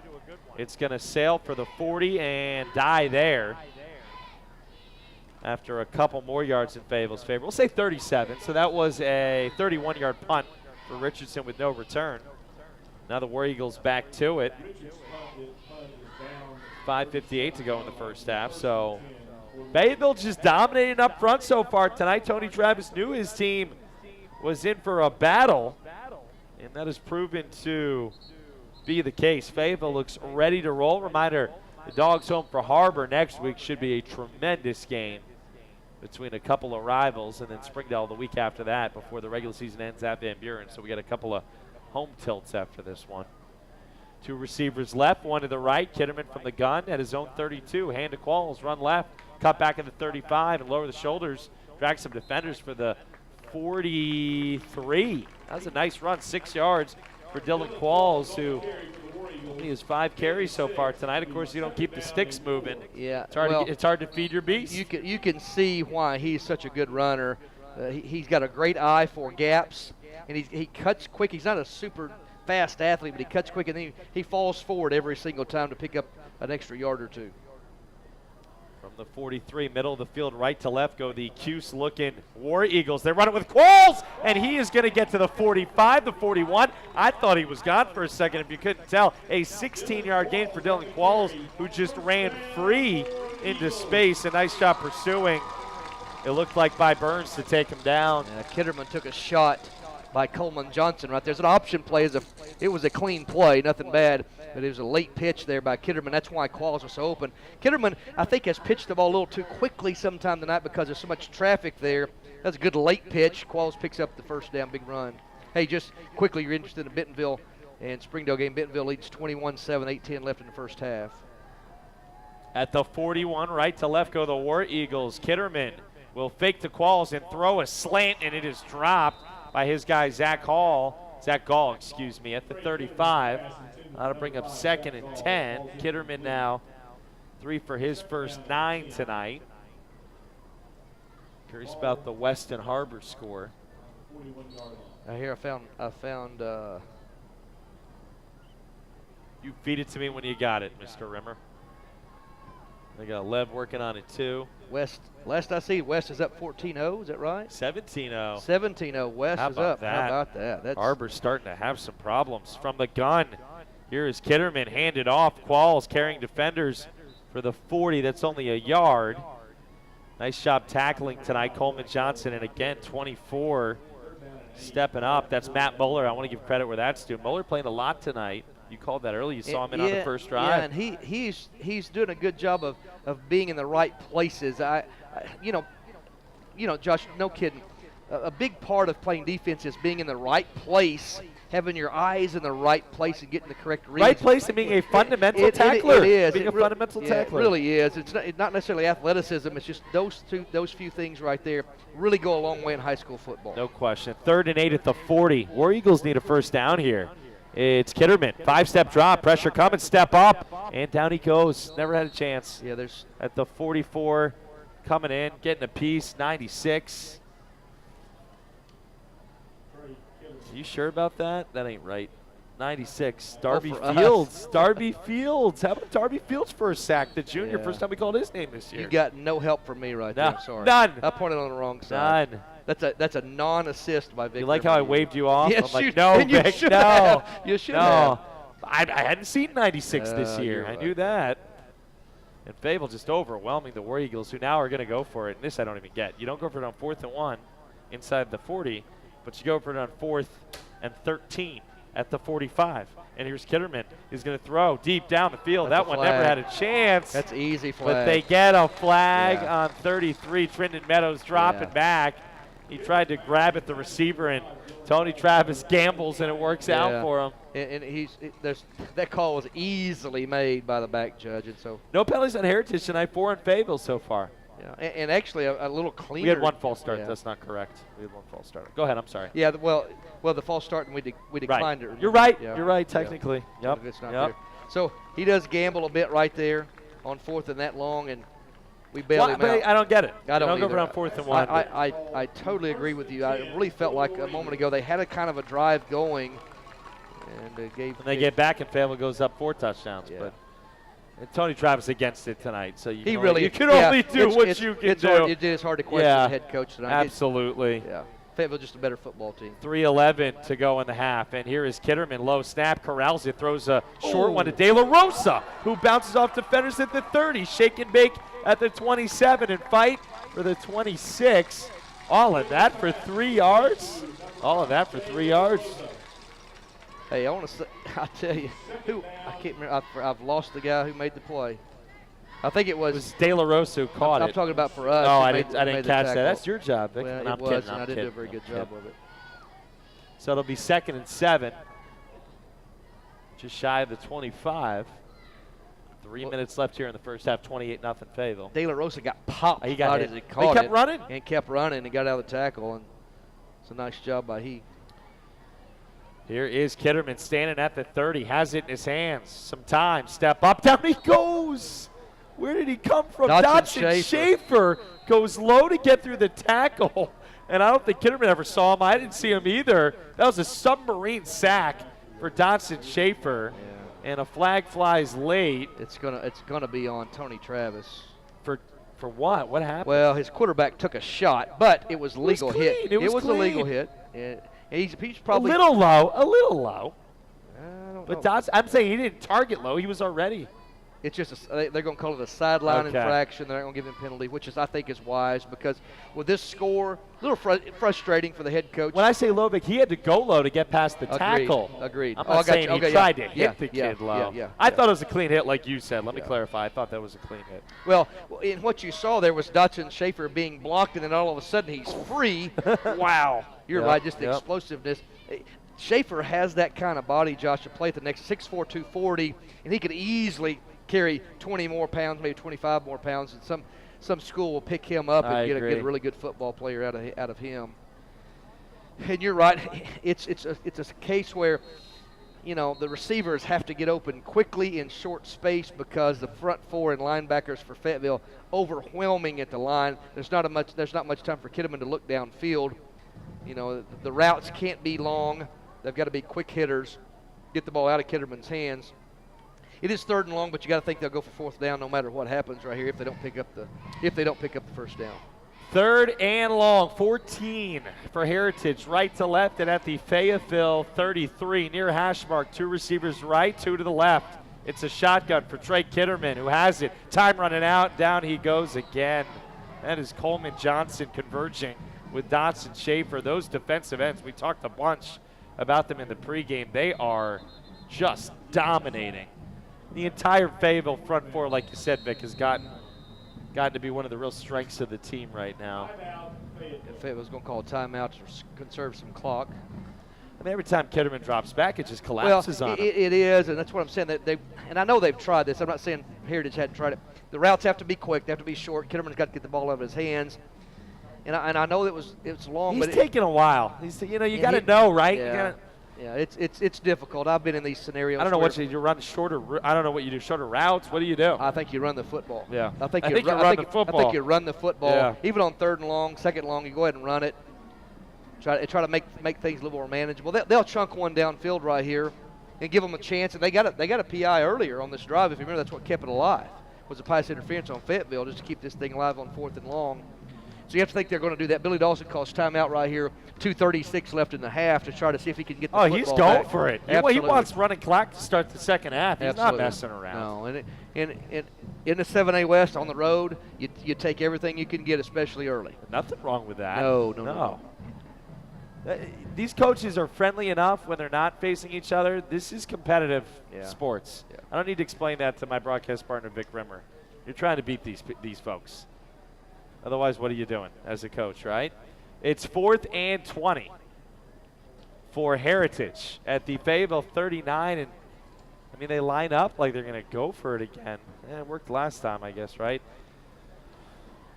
This is strange. Again, they had a 4th and 1 in the same spot earlier, and they kicked the football away. So I don't get it. 4th and a mile, and they're going for it. Here's Kitterman dropping back. How do you think that's going to work? Steps up, throws a Hail Mary for the end zone. Nobody looking. Why not punt it away there? I don't get it. I think he's hoping for two things. One, a miracle catch, and two, a flag. You know, and worst comes to worst, what if we intercept the football inside the 5-yard line or on the goal line? You know, then you're still pinning us back after maybe an interception. So it is what it is. It is. That's the way I look at it, right? Got to be a little bit honest about it at the least.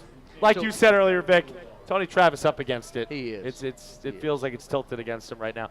2.5 left in the first half. Fayetteville looking for the dagger here before halftime. Up 28-0. We'll go 5 wide. Bowers throw the screen, and it is going to be caught by Flanagan. But he is decked for a loss of 2. Good pursuit up in the box by Seth Madewell. And it'll be 2nd down and 12. He likes to give the football to Flanagan, especially when he sees Malinga and Cody Gray getting double coverage on the outside. The sophomore is doing a really good job of getting himself open. Trusting hands has Flanagan for sure. Darius with time, dropping back, reading the field, throwing short. Adams tackled at the 39-yard line, and that was 46. Nate Morales, the senior linebacker, with a nice hit, and it'll set up 3rd down and 10. Yeah. They got 2 back. Quickly to 3rd down, and got to go downfield right here, does Bowers. That's Barrett Adams with his 2nd catch of the night. And Darius on 3rd down throws left. That's a great throw and catch on a curl route from Bowers to Gray, who just turned and was free. And that time Darius threw before he broke. Yeah. That's experience there, Vic. Josh, that's a high-level throw, well called by you. He's rolling to his left and hits Gray out of his break on that about a 12 or 13-yard out route right there. That's not easy to do, folks. That's a high-level throw by the quarterback. Got to trust, right? Yeah, 1st and 10 at the 49. Play action. Darius pumps, looking deep, throws it up. That's out of bounds. Good job. If you don't have him, throw it away. Absolutely. Darius 16 on the night. 16 of 20 now passing. That's pretty good. It's pretty good. And he's thrown for three of those are touchdown passes. And officially over after the Gray catch, officially over 2,000 for the season. Darius rolling right, looking deep on 2nd and long on the move. Caught Malinga, dragged the toes, make the catch at the 44. 5-yard gain, set up 3rd and 5. That throw was a little late. Malinga chopped his feet and came back and had to keep coming back. That ball should have been caught around the 40, about 4 yards less than what it should have been. I thought Bowers held on the ball a little bit too long right there. Inside 90 seconds left first half. Fayetteville moving, still 2 timeouts to work with, up 28-zip. Bowers play action, throw it to Malinga in traffic, run around a couple defenders at the 50. Now race up the middle at the 43 and give him a gain of 1. Had to run 30 yards almost for a gain of 1. It's going to be 4th and 4, and decision time. They'll go, yep. no doubt. No doubt, huh? No doubt. No no doubt about his defense being able to cover. Fourth and 4 for Fayetteville with a minute left in the first half. Left to right at the Heritage 43. Far hash mark. War Eagles trying to get a stop here. Dogs looking for another first and more points. Send Adams in motion left to right in front of Bowers, who does not even get it. It's a false start on Fayetteville up front. And that was our right guard, Gunnar Sebastian, getting a little antsy. It's going to be 4th down and 9. The defensive lineman for Heritage on that side jumped, but he did not. But he didn't. He didn't go over. He didn't get in the neutral zone, and I think that's what caused Gunnar to come out of his stance on that particular play. So it makes this 4th down a little longer. 4th and 9. Still go for it, right? Yeah. There's no doubt. If you don't get it, you trust your D, like you said. D, and they have no timeouts. Yeah. They've already Heritage has already burned all its timeouts. 48 seconds left in the first half. It's going to be a 4th and 9 for Fayetteville. A little tougher at the 48. Here's Darius with a big fella in. Interesting, hitting behind him in a pistol gun. Sent Adams left to right in motion. Darius has it. High snap. Corrals it. Looking left. Pumps. Throws. Caught. First down Fayetteville. On the far sideline, that's Cody Gray. Throw and catch at 12. First down to the 37. I love watching Gray and Malinga run routes. I know I say it over, but Gray just drives his guy back, and as soon as he gets his shoulders turned, gets the defensive back shoulders turned, he comes to complete stop. Ball's in the air from Bowers already. Cody Gray gets 2 feet down right there, only needs 1, but does a good job. 35 seconds left. Clock rolling again. Here's Darius to his right, buying time. Over the middle, wide open Cody Gray. Catch at the 25, race for the 20. That's a 17-yard gain from Bowers to Gray. First down Fayetteville at the 20. Clock stops as they move the chains. 23 seconds left in the first half. A little hurry up here out of Fayetteville. Darius Bowers right back to it, and look at him go. Here's Darius at the 20. Pitch to Connor Flanagan. That's a forward pass to the 15, to the 10, to the 5. Touchdown Fayetteville. How about that? Nice. With 11 seconds left in the first half. They bring Flanagan in motion. Bowers forward pitch. 19 yards on the touchdown. There's your dagger with 11 seconds left in the first half. 34-0 Fayetteville. Richardson on for the extra point. So 19-yard pass. Correct. 19-yard pass. Correct. That's what I saw. Yeah, it is certainly a pass in front of him. It's really good blocking on that side. Cody Gray, Barrett Adams, the receivers getting to the outside. They pulled a tackle out there, too, in space. Look on the app if you've got it, Lev, through a replay up there. Nice job, Lev. Connor Flanagan is a player. Extra point is up, and it is cash money. And Fayetteville does exactly what it wanted to do. Billy Dawson's crew gets that 5th touchdown before the break. 11 seconds left in the first half. It's 35-0 Purple Dogs. We'll keep it here for just another couple moments and then get it rolling on the JJ's Grill halftime show. There's a lot of nice plays in that long drive, Josh, but I tell you what, the ones I love the most is the timing routes on the outside, Bowers to Gray, and it's just Gray running the guys down the field, getting their shoulders turned, and Bowers being on time with the throw and giving Cody a chance to catch a football and pick up, those first downs in long yardage situations. And then right there using the speed and the confidence in the young sophomore for Flanagan. He's a good player. He's a good player. He's really come on, and I've just enjoyed watching him when he's off the ball, Josh. He does a good job blocking. And he returns kicks for him. You bet. Yeah, he runs tough for a smaller receiver. Nice return right to left by the deep man, who's going to go 25 yards out to the 41. Unfortunately for Heritage, it doesn't help. There's 5 seconds left in the half, and they have no timeout. So Fayetteville, a commanding 35-0 lead on the War Eagles as we make our way into halftime. Again, reminding folks, download the Bulldog app, App Store, and Google Play. And you take a look at all this stuff. Right now we are looking at that forward pitch touchdown from Bowers to Flanagan, who runs behind, as Vic perfectly described it. A number of blockers out in space there. It didn't look like there was room to run, and yet he finds a lane. And Fayetteville is dominating this football game. Kitterman out there for the final play of the first half. We will call it for you. And take it into halftime here as he takes the snap, hands to Qualls, run it left. It's a face mask. And now we're going to get one more play in the first half. No need for that. I see exactly 4 flags on that play. They're almost lined up perfectly, too. That's pretty good. I mean, if you're Tony Travis, don't you just decline this? Just decline it. So this is going to be what they call an untimed down. Is that what that is? Okay. That's what it's called. One untimed down. Right. You can't end a quarter or a half on a defensive penalty. Can't the coach decline it? Yeah, but why wouldn't you? Why would you just chunk it? Well, now you don't. You get 15. Yeah, you're right. They're going to chunk it. I believe they can get it down inside the 10. You get a chance there. I don't because think if they're you going to have get enough time to throw it into the end zone. I mean, I'm just telling you what we've seen. Josh, be honest with me. Trips left. Tell me how you really feel. Here's Kitterman from the 49. Drops back, looking for time, throws it short. De La Rosa at the 30. Tackled by Frank Morgan. That was a good tackle.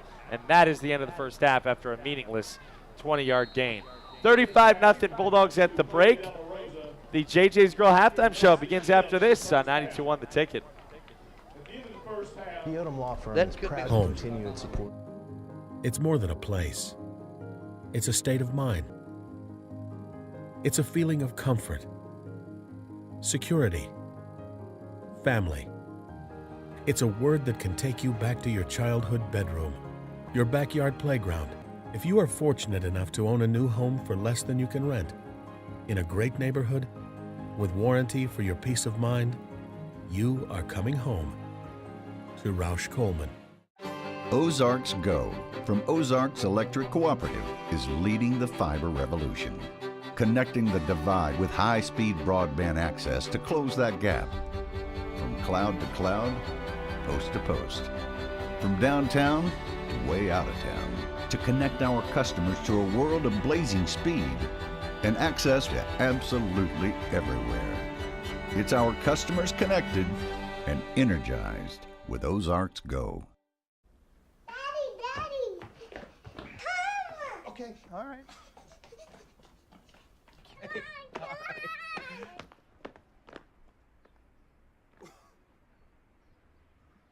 Did you do this?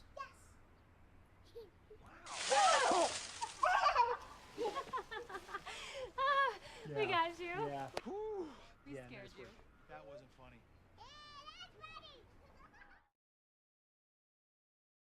Young Life enters kids' worlds to befriend them on their terms. We earn the right to be heard, to share the greatest story ever told. I care about these kids here in this city because I was one of them. I want all of them to see and to understand that they're valuable, they're important, they're significant. The Young Life leaders in my life, they're like a light to me. They just want to be your friend and to know you. Learn more at younglife.org. What's up, Northwest Arkansas? This is Christian with JJ's Grill, asking if you like great food, live music, and having a good time. We have daily specials, Northwest Arkansas's best buffalo wings, free live music, and don't forget, kids eat free every day of the week. Our kitchen is open till midnight, so grab your friends and family, do your mouth a favor, and stop by any of our locations. Football season is here. That means it's flip for your burger time at JJ's Grill. Feeling lucky? Come in during any NFL game, and we'll flip a coin to see if your burger is free or not. We'll see you soon at JJ's Grill.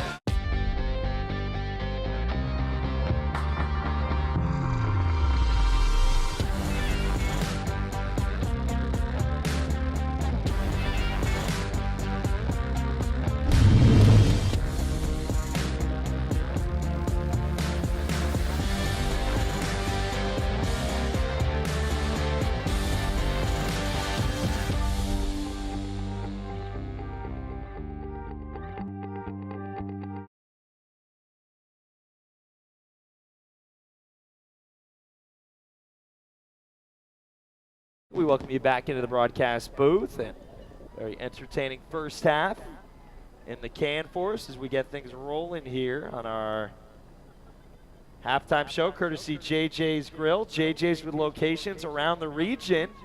Reminding you folks to take advantage of that. They're there for you in Rogers, in Bella Vista, in Fayetteville on both Weddington and now on Dixon, where, as Vic Rimmer tells me, the party is rocking at the Purple Dog Showcase every Wednesday night at 7 o'clock. All right, let's get into it. First half scoring stats and recap for you. The Dogs 21 rushing yards, 197 passing for 218. How about that Fayetteville D? They held Heritage, a good rushing team. to -6 rushing yards in the first half. 45 passing yards, just 39 total yards in the first half for Heritage. So Fayetteville outgaining the War Eagles 218-39. How about Cody Gray, a 75-yard punt return 3 minutes in to get the scoring going. Then Chris Malinga from 26 yards out made it 14-0 on the running catch from Bowers. Gray's second TD, a 7-yard catch from Darius Bowers to make it 21-0, and that was just the first quarter scoring. Then quarter number 2, the Dogs drive down the field. Bowers to Gray for a 3-yard TD. Gray's third of the night. 3 minutes into the second, and right before halftime, kind of just like we scripted it, right? Connor Flanagan, a 19-yard TD catch from Darius Bowers, and Fayetteville, a 35-0 lead at halftime. Trey Kitterman, first half passing for Heritage, 5 of 12, 45 yards, 11 carries for -32 yards. 5 of those are sacks. Might have been 6 or 7. A couple were right at the line of scrimmage, but we got him for at least 5 sacks in the first half for the Dog D against Kitterman. Dylan Quall, 7 carries, 26 yards. He's averaging 8 yards a carry coming in. And Fayetteville keying in on him. As we said, one of the keys to the game, only 3.5 yards per carry in the first half. For the Dogs, Darius Bowers, how about this, Vic? 21 of 25, 197 yards, 4 TDs. That's a night. He might not play a lot in the second half. Cody Gray, 7 catches, 70 yards, 2 TDs through the air receiving, 1 in the punt return game. 3 total TDs for Cody Gray having a night. And Chris Malinga, 5 catches for 61 yards. Point of all of that, all Fayetteville. All Fayetteville. Yeah, and a quick observation on both sides of the football. On the defensive side of the football, their ability to key in on Qualls and Kitterman's run game, I think is attributed to the fact that Samari Dobbins and Frank Morgan are locked up man-to-man on the outside, so they can bring an extra linebacker or safety down in front. On the offensive side of the football, Bowers is so smooth. His decision-making has gotten so much better each week, and he's on the money. 21 of 25, is that what you said? That's incredible, Josh. No matter what kind of talent levels on the field, to put the football in those locations that many times, that's good stuff. Darius Bowers over 2,000 yards passing on the season in the first half now.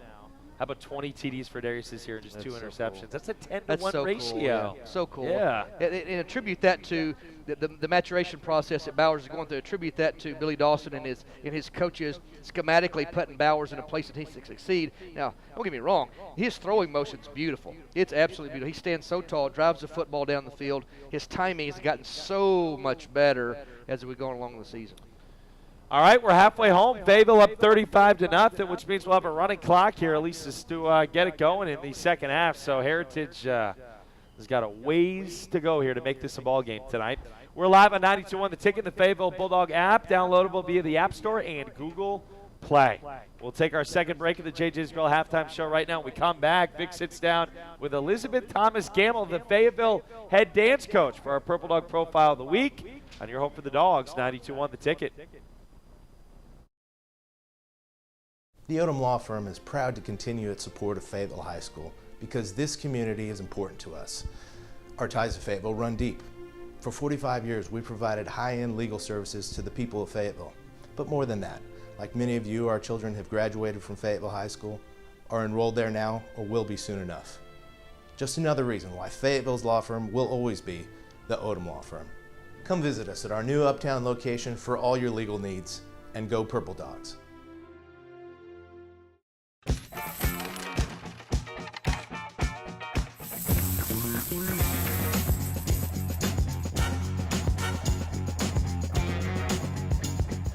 Savings this big come with their own theme music.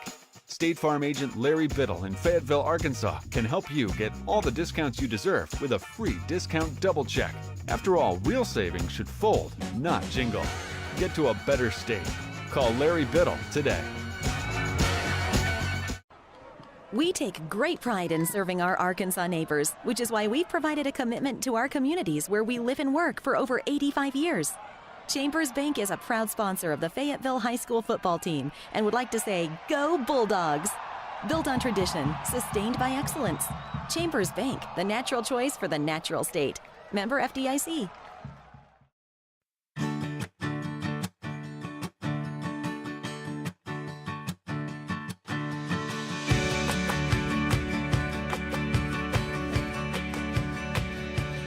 State Farm agent Larry Biddle is here to help you protect all the moving parts of your life with auto, home, life, and financial services. Larry Biddle and his team make it simple to bring together what matters to you.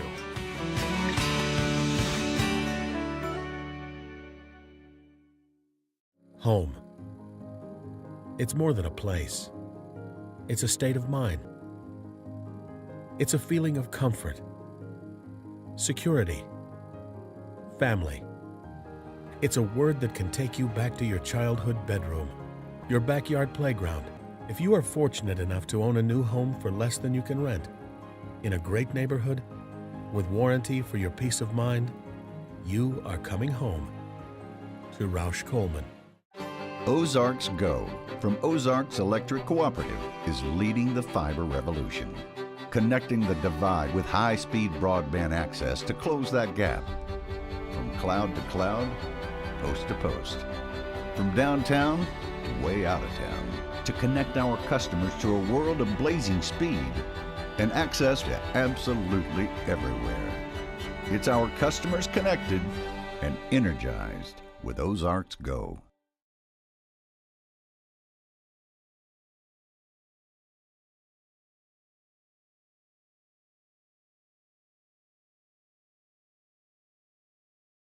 Football on 92.1 The Ticket. We're at Heritage War Eagles Stadium here on the campus of Rogers Heritage as the Fayetteville Bulldogs lead the home team 35-0. Darius Bowers going off in that first half. Vic Rimmer here. Purple Dog Profile is what we do at halftime after Josh let him go take a break. Tonight my guest is a good friend of mine, a peer of mine, Elizabeth Thomas Gamble, who is the head varsity dance coach at Fayetteville High School and assistant athletic director over spirit teams there for Fayetteville High and for Woodland and for Ramey. Elizabeth, welcome to the show tonight. It's good to be here. Thanks for joining me.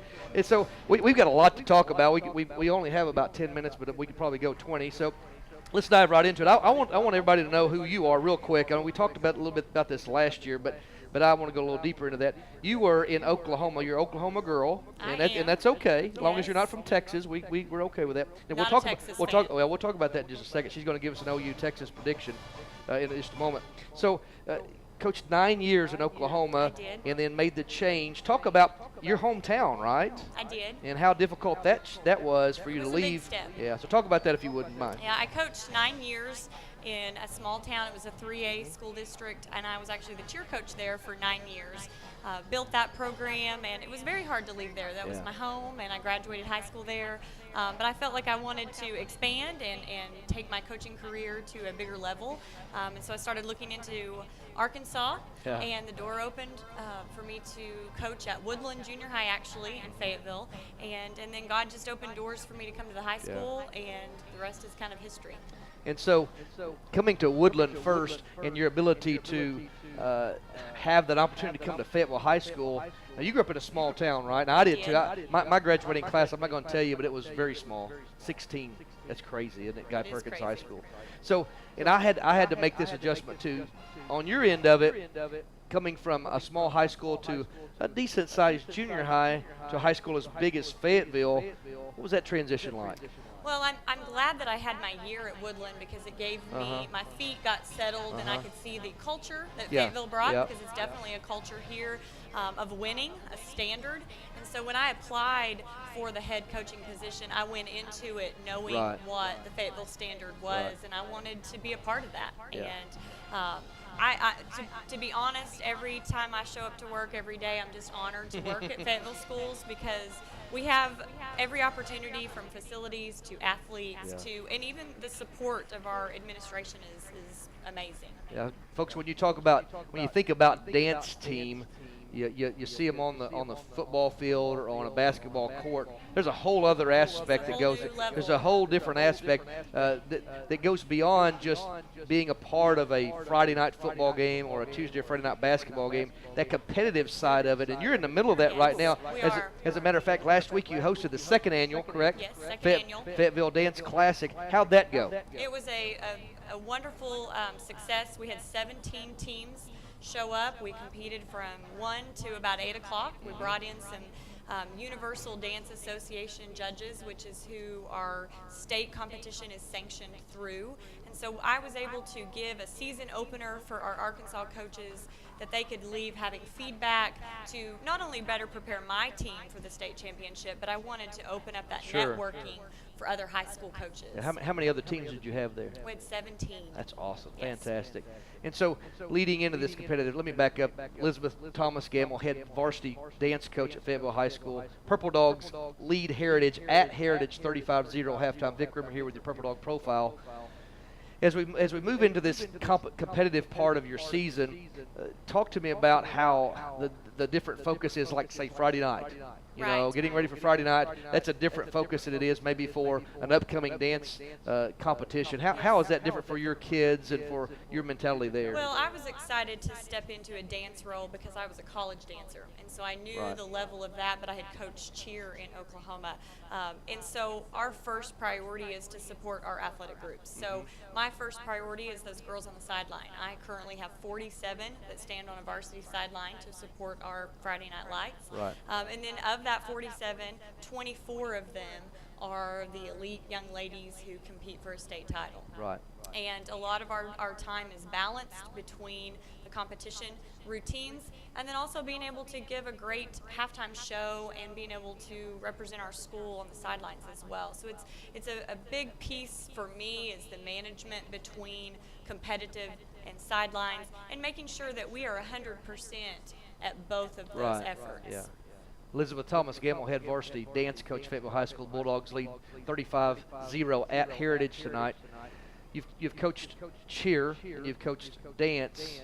There's a difference, a stark difference, and I've learned that over my years as being an assistant athletic director myself.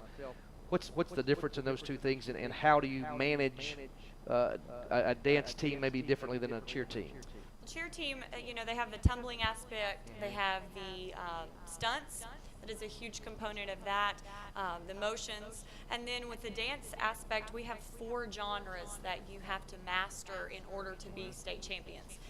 You have hip hop, palm, kick, and jazz. And with all 4 of those genres, it's 4 different skill sets that have to be mastered inside those dances. And so are there certain kids on your team that are just, you can highlight real quick and kind of tell us who your leaders are on that team and talk about those ladies real quick? Yes, I have an exceptional group of seniors, and you know, last year we were state champions, first in school history, and so coming off that year, I needed some exceptional leadership, you know, to carry the pressure of winning the possibility of a back-to-back state championship. I have to highlight Paris Wood. She's a senior, and she is in all 4 genres. She competes with so much rigor, and just her heart is full in it. Lexi Scott, her level of leadership goes beyond her years, I feel like. And then I have a young lady, Sophie Bodishbaugh, that has stepped up and made the competition team this year for the first time for her senior year. And for her, it's an honor to dance for her team and to dance at the state championship. So on the competitive side of it, and I have coached basketball my entire career, been on the football staff or maybe a softball staff here or there. Can your lineups change? Can your squads change as you move through the competitive season? We have to set our squad in October. Oh, so no, it won't change. Right. The only way that it could change is if there's an injury, which we have. You know, this year we've had 2 devastating injuries that kind of set us back, and so alternates were put into place, and those numbers can change, but we set our numbers and it's locked in. One of the things I think that we have 2 things at Fayetteville High School that I really enjoy, not only just in my program but all the programs. One is the support system that we have from our athletic director all the way up to administrative principals and the superintendent. I feel like we're well supported. The second thing is our youth programs are really, really good. Talk about that real quick. What you see in a youth program, not necessarily what's going on right now, but what a young lady that's 3rd grader, 4th grader wants to be on your dance team for varsity someday, what does she need to be doing to get ready for that? Well, you know, with dance, it is a culture, it's an art, even it's an opportunity for me to mix art and athletics, and it's a challenge as a coach.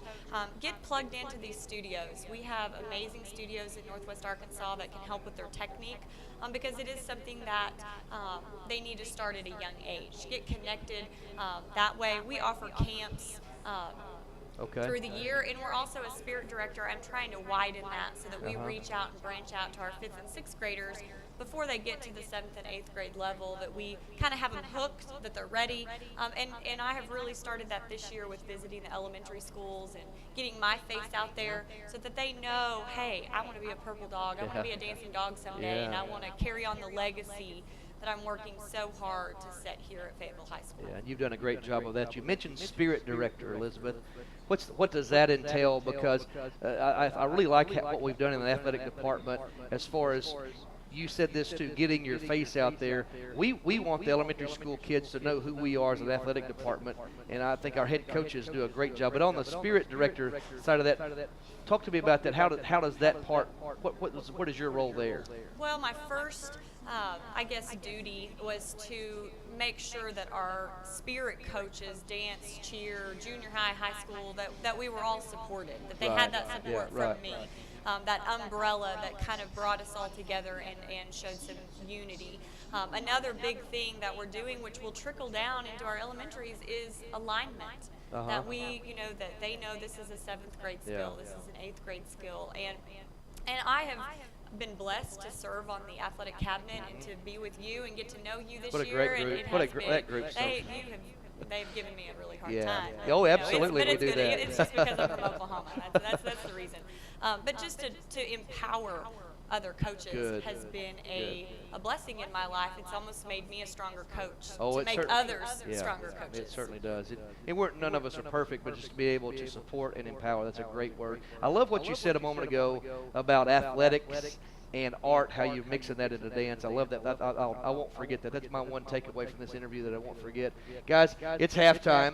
Fayetteville Bulldog football. The Bulldogs lead the War Eagles 35-0 at Heritage High School tonight. Visiting with Elizabeth Thomas Gamble, head varsity dance coach at Fayetteville High School, also spirit director, which is an assistant athletic director. Vic Rimmer here, Purple Dog Profile. We got a little bit of time left. You mentioned Oklahoma. Before we do that, now you're an Oklahoma Sooner girl, and they play. What do they call this game tomorrow? They play Texas. They call it something.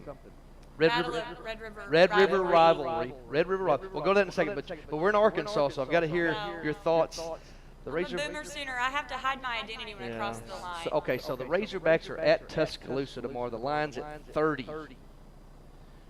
Your take? Do you think the Hogs will keep it under 30, or? Can I plead the fifth? Sure, we'll go on to Oklahoma. All right. Well, so she's not an Arkansas girl, so we're going to Oklahoma. So is Oklahoma tomorrow? Red River Rivalry against Texas. The first thing she did, I wish we were on video. The first thing she did is the down horn sign, what I mentioned to you a while ago. So your prediction: Oklahoma, Texas tomorrow. Oklahoma coming off a big loss. They are. We're fighters. Okay. What's your score? I don't know. 27-10. Texas? No. Oh, okay. 27-10. We have an FHS dance alumni who is now an OU dancer. Oh, so she was on my team last year, and I bigger. took her to meet the OU coach, and she's an OU dancer now. That's great. Well, Elizabeth, thanks for joining us halftime. Just a you. little fun there at the end. And so, guys, that's Elizabeth Thomas Gamble, head varsity dance coach, Fayetteville High School. The Bulldogs lead 35-0. Josh will be back in just a moment after a break. We'll come right back, get you started second half. Go Dogs. Be back after this break. Daddy. Okay, all right.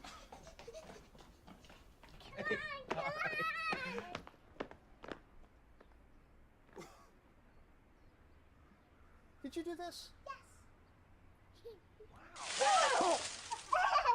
Yes. We got you. Yeah. We scared you. That wasn't funny. Young Life enters kids' worlds to befriend them on their terms. We earn the right to be heard, to share the greatest story ever told. I care about these kids here in this city because I was one of them. I want all of them to see and to understand that they're valuable, they're important, they're significant. The Young Life leaders in my life, they're like a light to me. They just want to be your friend and to know you. Learn more at younglife.org.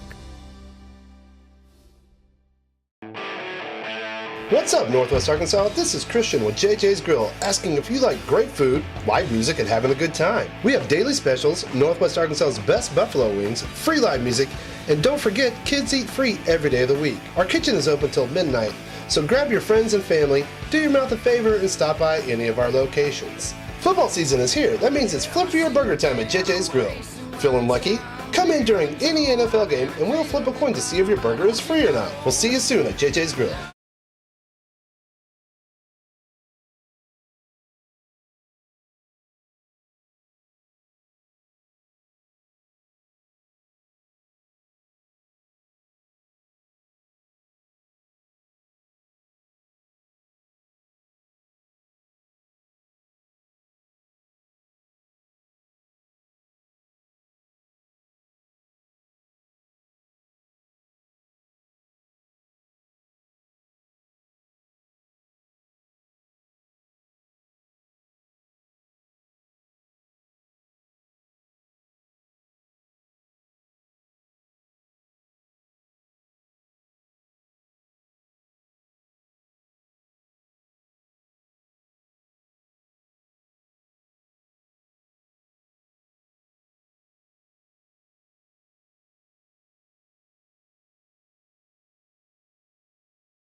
Fayetteville. I told you I didn't think Darius playing the second half, Vic.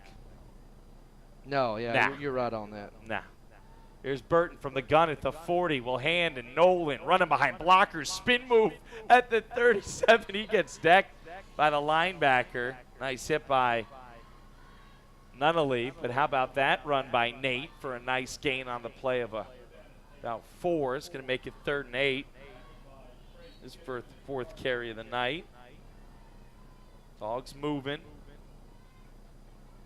Charbonneau and Lindsay with a couple of catches already. Lindsay's was for minus a couple. Here's Burton, chance to throw on 3rd and 8 at the 36. 4 wide, staying into it, and incomplete, looking for 45. That's his H-back, Johnson Bowman. But it hits the turf after it goes through his hands. Good throw by Burton, though, who stepped right into it. And now it's 4th down and 8 for Fayetteville at the Heritage 36. And Billy Dawson not hesitating. He's going to leave his second team out there to try to get this. Can't blame him for that. I say second team. Nolan's his starter. Bowman plays a lot. And I still got, I think, a couple of O-linemen. We're going to have to get around at them. We might be second string on the O-line at this point, too. Nonetheless, 4th down. Here is Burton. Fake it, throw it right, and that play never had a chance. And it almost turned into a pick 6, but it's incomplete. Kitterman broke it up. Pass intended for number 17, Brooks Flanagan, but it went through the hands. That is Connor Flanagan's twin brother. Almost intercepted. Interesting nugget out of you there. Yeah. So I'm looking. That was on the coverage and almost intercepting the pass. Trey Kitterman. Was Kitterman, and he was hurt gone. right there. Well, he was gone if he caught it. Yeah, his left shoulder his non-throwing shoulder. Looks like that's the trainer is looking at that with him right now. That's not good. No, they need him to stay safe, and he is not on the field on offense right now, which I think is I don't know if it's a choice. 7:50 to go in the third. Running clock here, second half with Fayetteville up 35-0. Here is the backup quarterback handing to Qualls, who rips a hole. Dylan Qualls' best run of the night, 12 yards out to the middle of the field. Nothing fancy about that. Zach Brown just handing the Qualls, and he fouled his blockers. Yeah, a few different guys to block out there than the start of the football game, and so this second team defense got to tighten up, take away the run like the first team did, and you see the explosiveness and power that Qualls has on that particular play. Longest run of the night for Qualls, who came in averaging 8 per carry. A little motion, no call, and there's Qualls running left as the 45, the 40, and to the 33-yard line, a 17-yard gain. That looked like a false start that was not called. Clearly a false very clearly the wide receiver on this side left way too early. Like I said, that looks like clearly would be the correct word, Joshua. Clearly. Real quick, Bentonville West at halftime leads 20-7. How about that? How about that? I feel like we were on to something with the Wolverines early this year. From the pistol gun, here's Zach Brown. Now everybody knows. At the 33, handed off, run it right, and down he goes. Back at the 40-yard line. Loss of 6. And that was that Litzinger still in the ball game? I don't know if that was, it was your boy Martindale coming over to take number 7 down. And number 7, of course, is Ty Grazer, the backup running back. And that is going to be a loss on Grazer's first carry of the night, a loss of 7.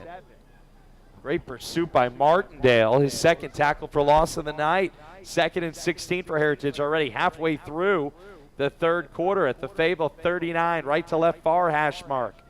They change it up at the line. Dogs standing their ground in that 4-2-5 nickel base, and we'll get a timeout, War Eagles, with 5:53 left in the third quarter, which perfectly allows us the chance to take our mid-third quarter break. We'll come back in 1 minute on your home for the Dogs, 92.1 The Ticket.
And his first one down the field, incomplete, so it'll be second down coming up. Go ahead. Pass interference.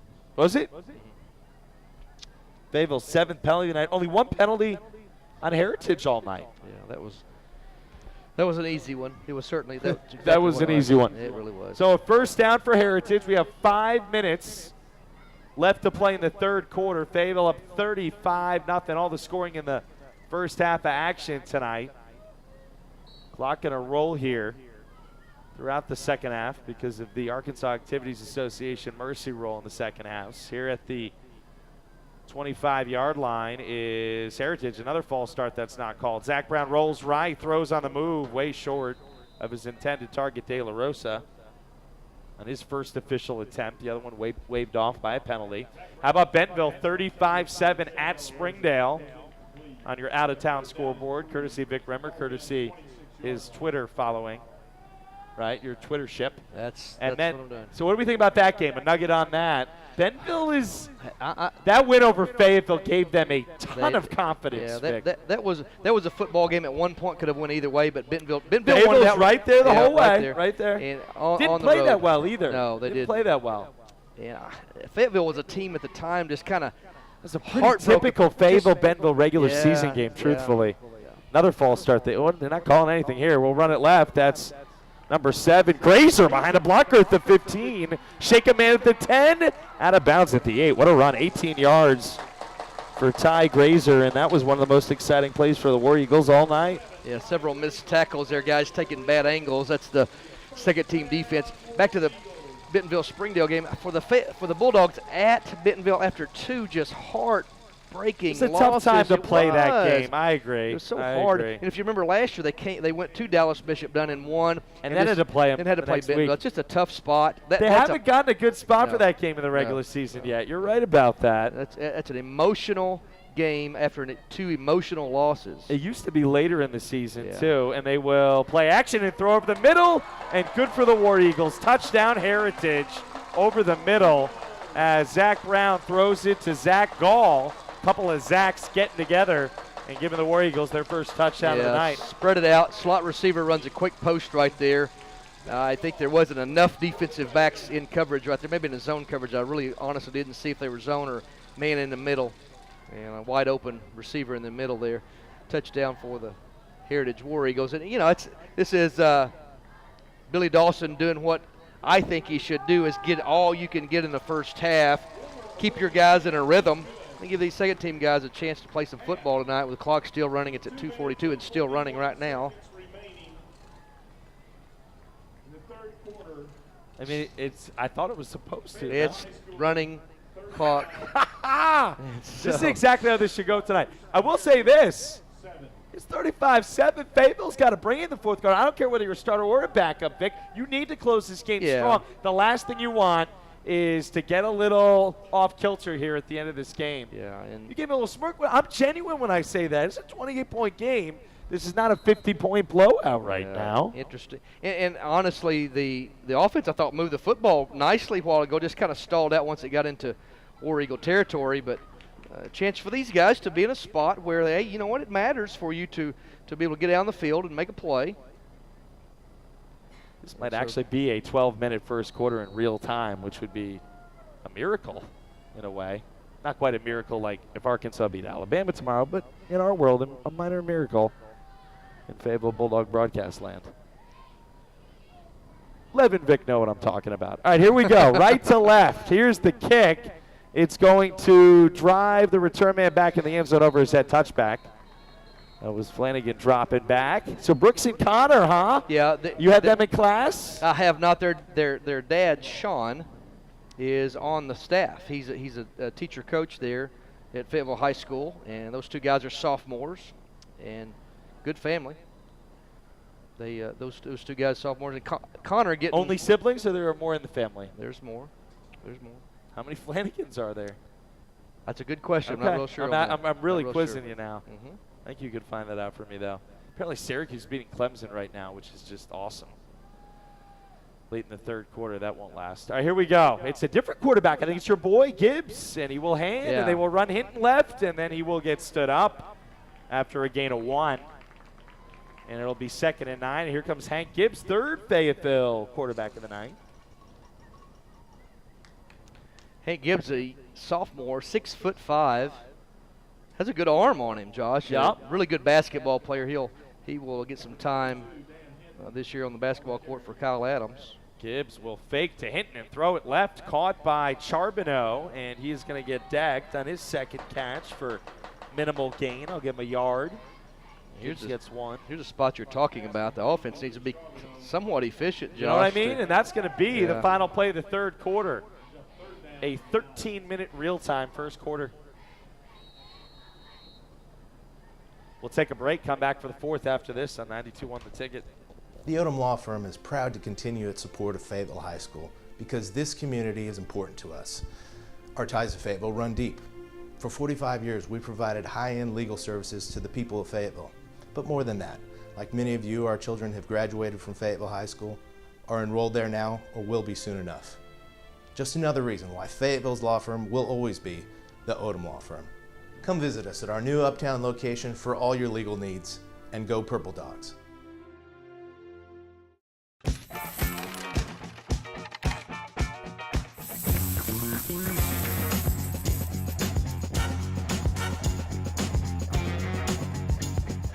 Savings this big come with their own theme music.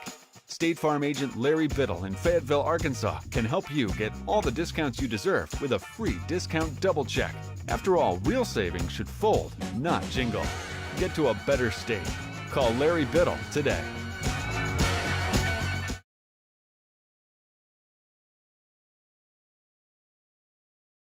In the fourth quarter, 11:50 to go in the ball game. Fayetteville up 35-7. It's a 3rd and 9 because they started the clock before they even started the quarter. That's just awesome. Here's Gibbs. 5-step drop, a 3rd and 9. Set it up, and it's batted incomplete. And Heritage is kind of slowly but surely starting to creep into this game. Yeah, I'm just saying. Try to set up a screenplay to Jackson White right there. Well, the running clock kills them because they can't really play the clock game. But all of a sudden, Heritage is looking at some good field position. I don't know if it's a 3-score game. Do you think about bringing your starters back, or no way? Even no if it's way. A one, Absolutely not. Absolutely not.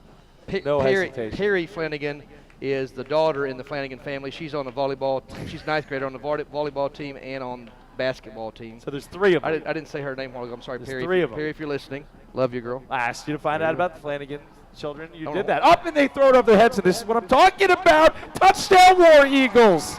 Fayetteville throws it into the end zone, and the War Eagles fall on it with 11 minutes left. It's just a 3-score game.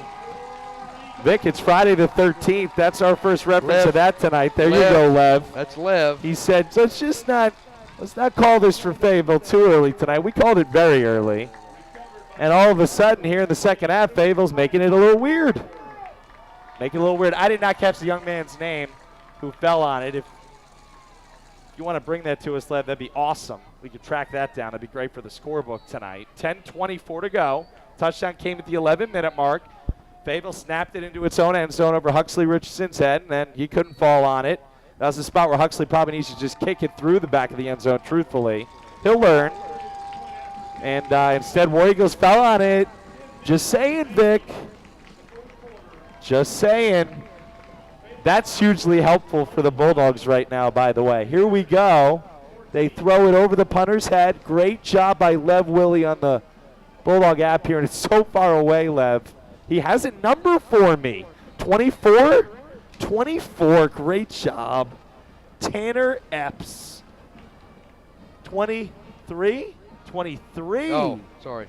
Griffin Brown. Nice job. The linebacker. Griffin Brown. The sophomore, Lev. Great call. Griffin Brown, sophomore, recovers the fumble in the end zone. Fumble recovery for the second touchdown. What do you know, Vic? Well, I know it's 35-14, but with this running clock, Billy Dawson's going to leave his guys out, leave his second group out there, let those guys play. 9 minutes left with the running clock. All they got to do is just try to get a couple first downs, keep this ball away from Heritage. All right, the return by Flanagan. He's going to race down the far sideline to the 20, the 25, out of bounds at the 30. Good-looking return out of Brooks Flanagan as we have 8 minutes and 45 seconds left. Fayetteville up 35-14. Heritage playing well here in the fastest second half of all time. And when he's saying fastest second half, he's not kidding, guys. What do you want me to intervene? There's nothing I can do about this. The clock is absolutely on high. It is racing. Yeah, which is just racing. Hey, you know, honestly, if Fayetteville left its starters out there, we get way out of hand. We don't want to do that. Quite, Vic, you make a great observation. This is fun. This is fun. This is fun. This is fun. And they run up the middle with Jackson White, who gets decked. Good. Heritage is playing hard here. I like this out of them. That was John Elway-esque. Yeah. As he was spinning in the air. He got decked by 44, Parker Lee, after a gain of a yard. Third carry of the night for Jackson White for 3 yards. 7:45 to go. Second and 9 for Fayetteville at its own 31 right to left. Reminder, next week we get a great one for you. Fayetteville home for Harbor.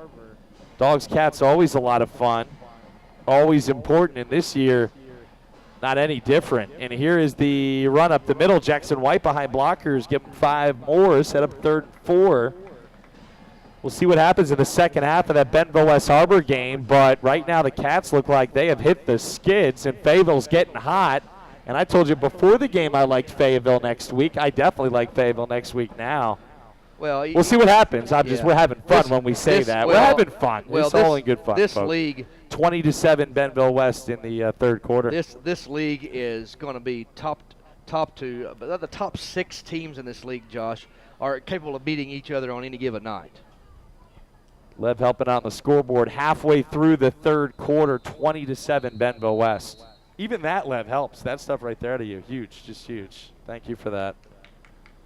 All right, Bulldog App Store and Google Play. Reminder to download that. You check out the broadcast, courtesy Mascot Media and their 5 production crew there. And, of course, we talked already, the Purple Dog Profile, Wednesday nights, live from JJ's Grill and Dixon. I'm going to come to that one of these nights. Whenever you're doing your thing there again, let me know. I might drop by with a fan for that. I need to look up and tell you when that is again. Yeah, I would come do that. Their wings are delicious. I've yet to find anything that's not really good at JJ. I know. I'm just saying I love the wings. Yeah, you know, they're catering on our home games. We get to go in there and eat before the home games. Jeez Louise, the catering menu is out of sight, brother. Out of sight. Out of sight. All right, we get a timeout here by Fayetteville, their first of the second half. And so the clock stops with 6:48 to go. And now we'll get it back moving again. Dogs up 21. Here's Burton back in. Throw it left, and that's incomplete. Looking for Lindsey far sideline behind him. And now it's 4th down. I would think Fayetteville going to kick the football away. Yeah, you'd think they would. Clock still running, 6:33 with running clock after the Bulldogs up 35-0 at halftime. They will bring the punt team out. And again, you know, it is a little interesting, but it needs to be a little interesting. And so both squads getting some PT for extra guys. And hopefully Heritage getting some other guys out there also. Vic, you made a great point a second ago. I like that you checked me too. I said, well, Heritage make it really interesting. You said, Joshua, if they're not running the clock here, Billy Dawson is not putting his second and third team in. You're right about that. Here's the punt by Richardson. Bounce at the 35 and take a good roll, but then it's returned at the 20. Coming near side. Look at him go. That's number 3, De La Rosa, still in the ball game. The veteran senior wide receiver who leads his team in yards per catch and one of the go-to guys on this offense for Tony Travis. Gets it out to the 30. And that's where Heritage will attack again. And look, if I'm Tony Travis here, I'm trying to score and make the final score look really nice tomorrow morning, right? And and that's good for morale for his group. For sure. Absolutely. It's great for morale. And Billy Dawson could care less. He's already planning for Harbor next week. Zach Brown coming back out at quarterback. A smart move by the Heritage coaching staff, Tony Travis. I say backup guy. Vic, I say could care less. He's a head coach like you. You always want to see all your guys go hard. So that wasn't totally accurate the either. film session gets a little funner, honestly, right? because these guys get assessed against some good football. So. Yep. Here's Brown. He will fake and keep and have the 35 and the 40. Cut back 45. That is an 18-yard gain for Zach Brown on his first carry. And how about that run? Yeah, just not a great job on the outside there. Defensive end and outside linebacker crashing down, taking the dive play, and Brown pulling it. It's just an option play. And for the first time in the second half, outside of a timeout, we're going to stop the clock. And how about that? On a first down, they stop the clock. That is not the rule, but I think maybe somebody passed the message along that you didn't do the home team any favors with that clock there. It is what it is. 4:40 to go. From the pistol gun, here's Brown. He's going to fake and then keep it and throw. Did he not cross the line? Maybe he didn't. Tackled, and they will wind the clock as he goes down at the 49. We're supposed to wind the clock either way here in the second half. Caught by number 4, Seth Curran's first catch of the night. Give me credit, Vic. I am working it to the end. Been really good. That was a War Eagle type play, an Auburn Tiger type option run, option pass, and nicely done there. Good tackle on the outside there. 2nd and 6 with 4 minutes left, and here is Brown, and he is going to hand, and they're going to run it to the far sideline. Number 2 dives for the 48. That's a 4-yard gain, set up 3rd and 3. That was Brett Lemon with his first carry. Yeah, Lamont Lucas Bliss on coverage on that play. Did a good job making the tackle. And it's, again, these guys, this is a really good experience, a little higher game speed than maybe a JV game they get to take a part of it on Monday nights, and some varsity action on a Friday night. You know, all these guys are enjoying this, regardless of what the score is on either side.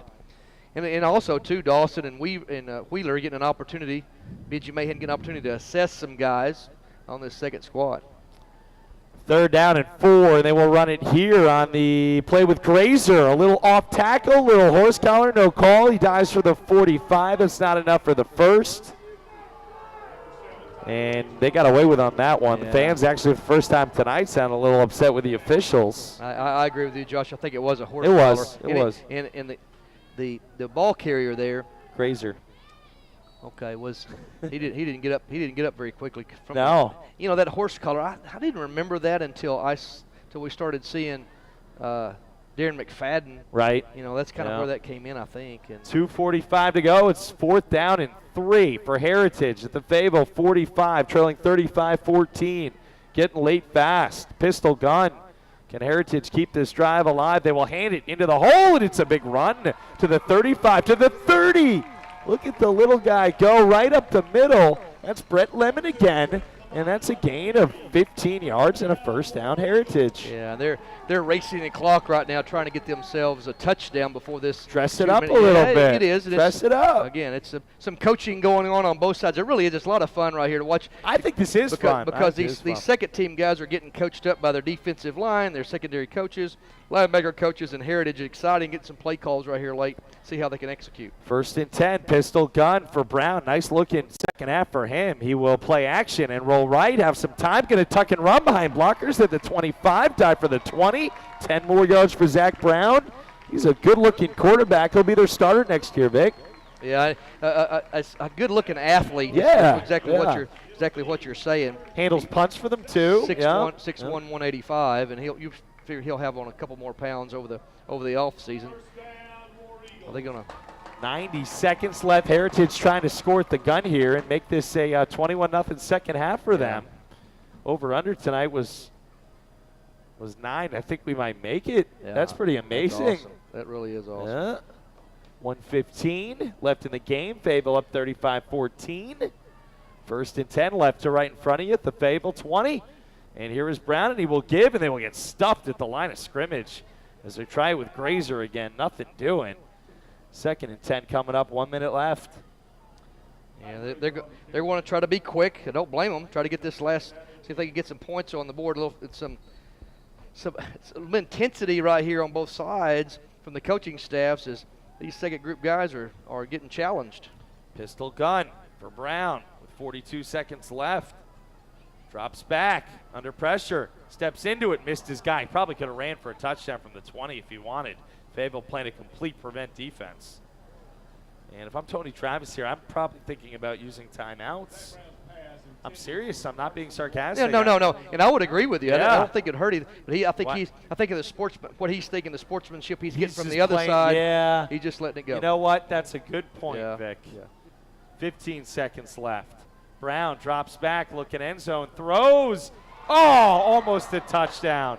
I might call a timeout here from Travis to run one more play. He's going to let it go. He's not going to do it. You called that from a mile away, Vic. Almost hit De La Rosa. You doesn't happen. You wouldn't blame me either way, though. No, but I like you were all over that.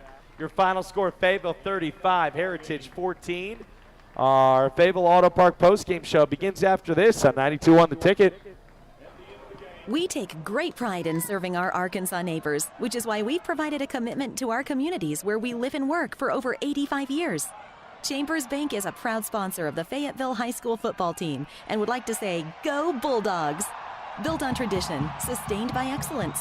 Chambers Bank, the natural choice for the natural state. Member FDIC.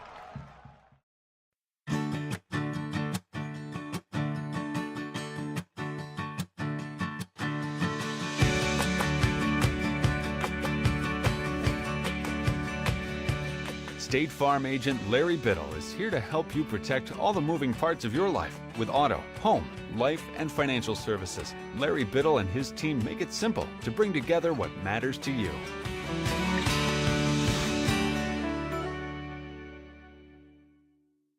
Home. It's more than a place. It's a state of mind.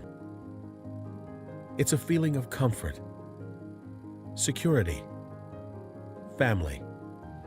It's a word that can take you back to your childhood bedroom, your backyard playground. If you are fortunate enough to own a new home for less than you can rent, in a great neighborhood, with warranty for your peace of mind, you are coming home to Roush Coleman. Ozarks Go from Ozarks Electric Cooperative is leading the fiber revolution, connecting the divide with high-speed broadband access to close that gap. From cloud to cloud, post to post. From downtown to way out of town.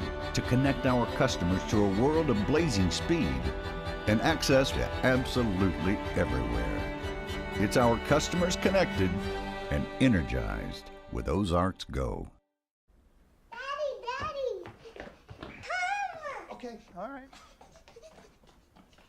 Okay, all right.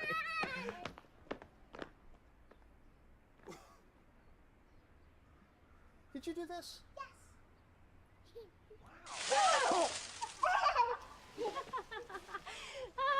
We got you. Yeah. We scared you. That wasn't funny.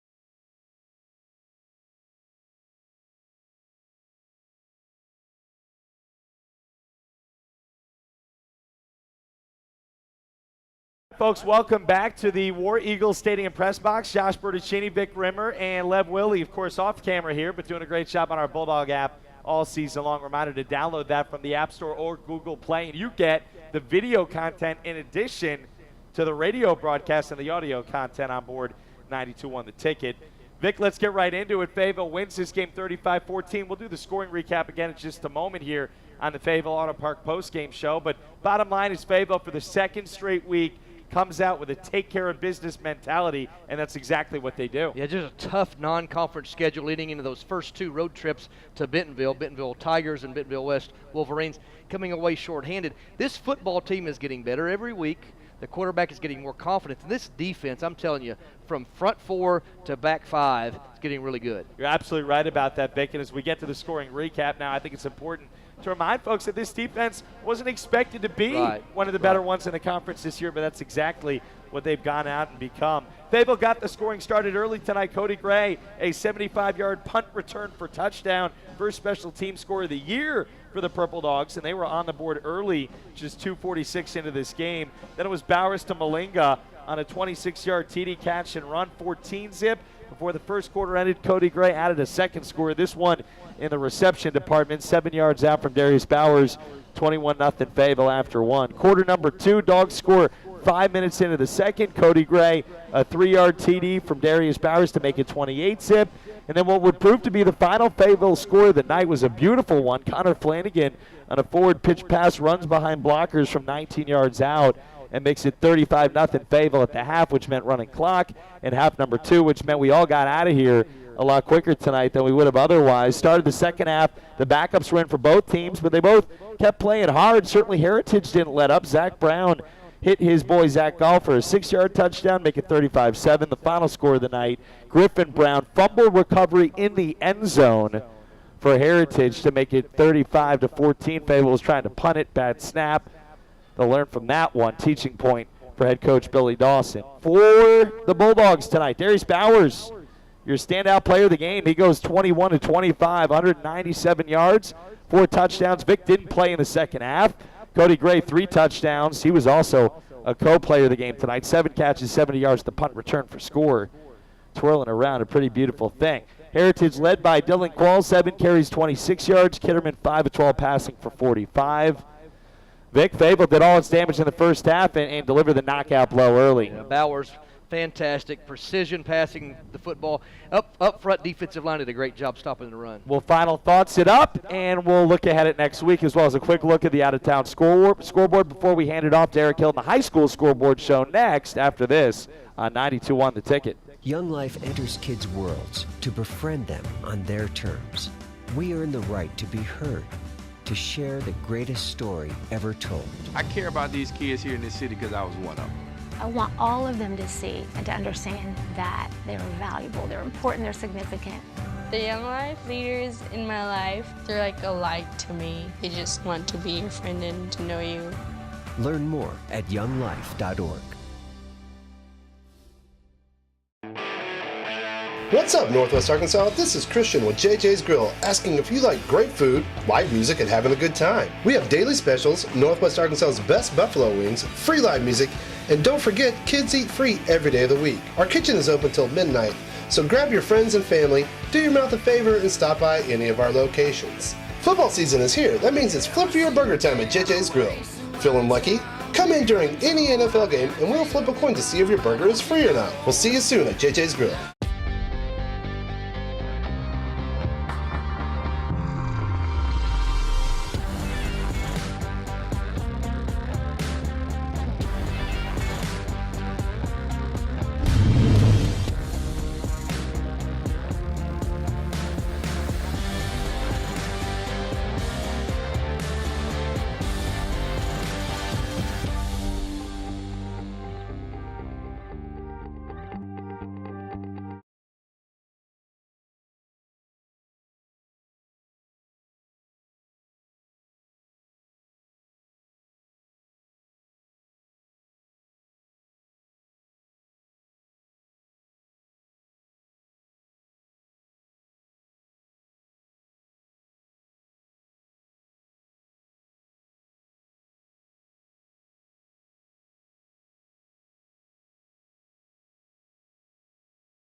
For the final time tonight, Josh Bertuccini, Vic Rimmer, Lev Willie on the Bulldog Broadcast app. We're making it happen for you all season long, radio and TV this year. Big thank you to Mascot Media for providing the Bulldog app connection. And a big thank you to all of our fine sponsors. You hear their commercials throughout the broadcast, and we encourage you again to support them because, of course, without them, Vic, these games are not possible.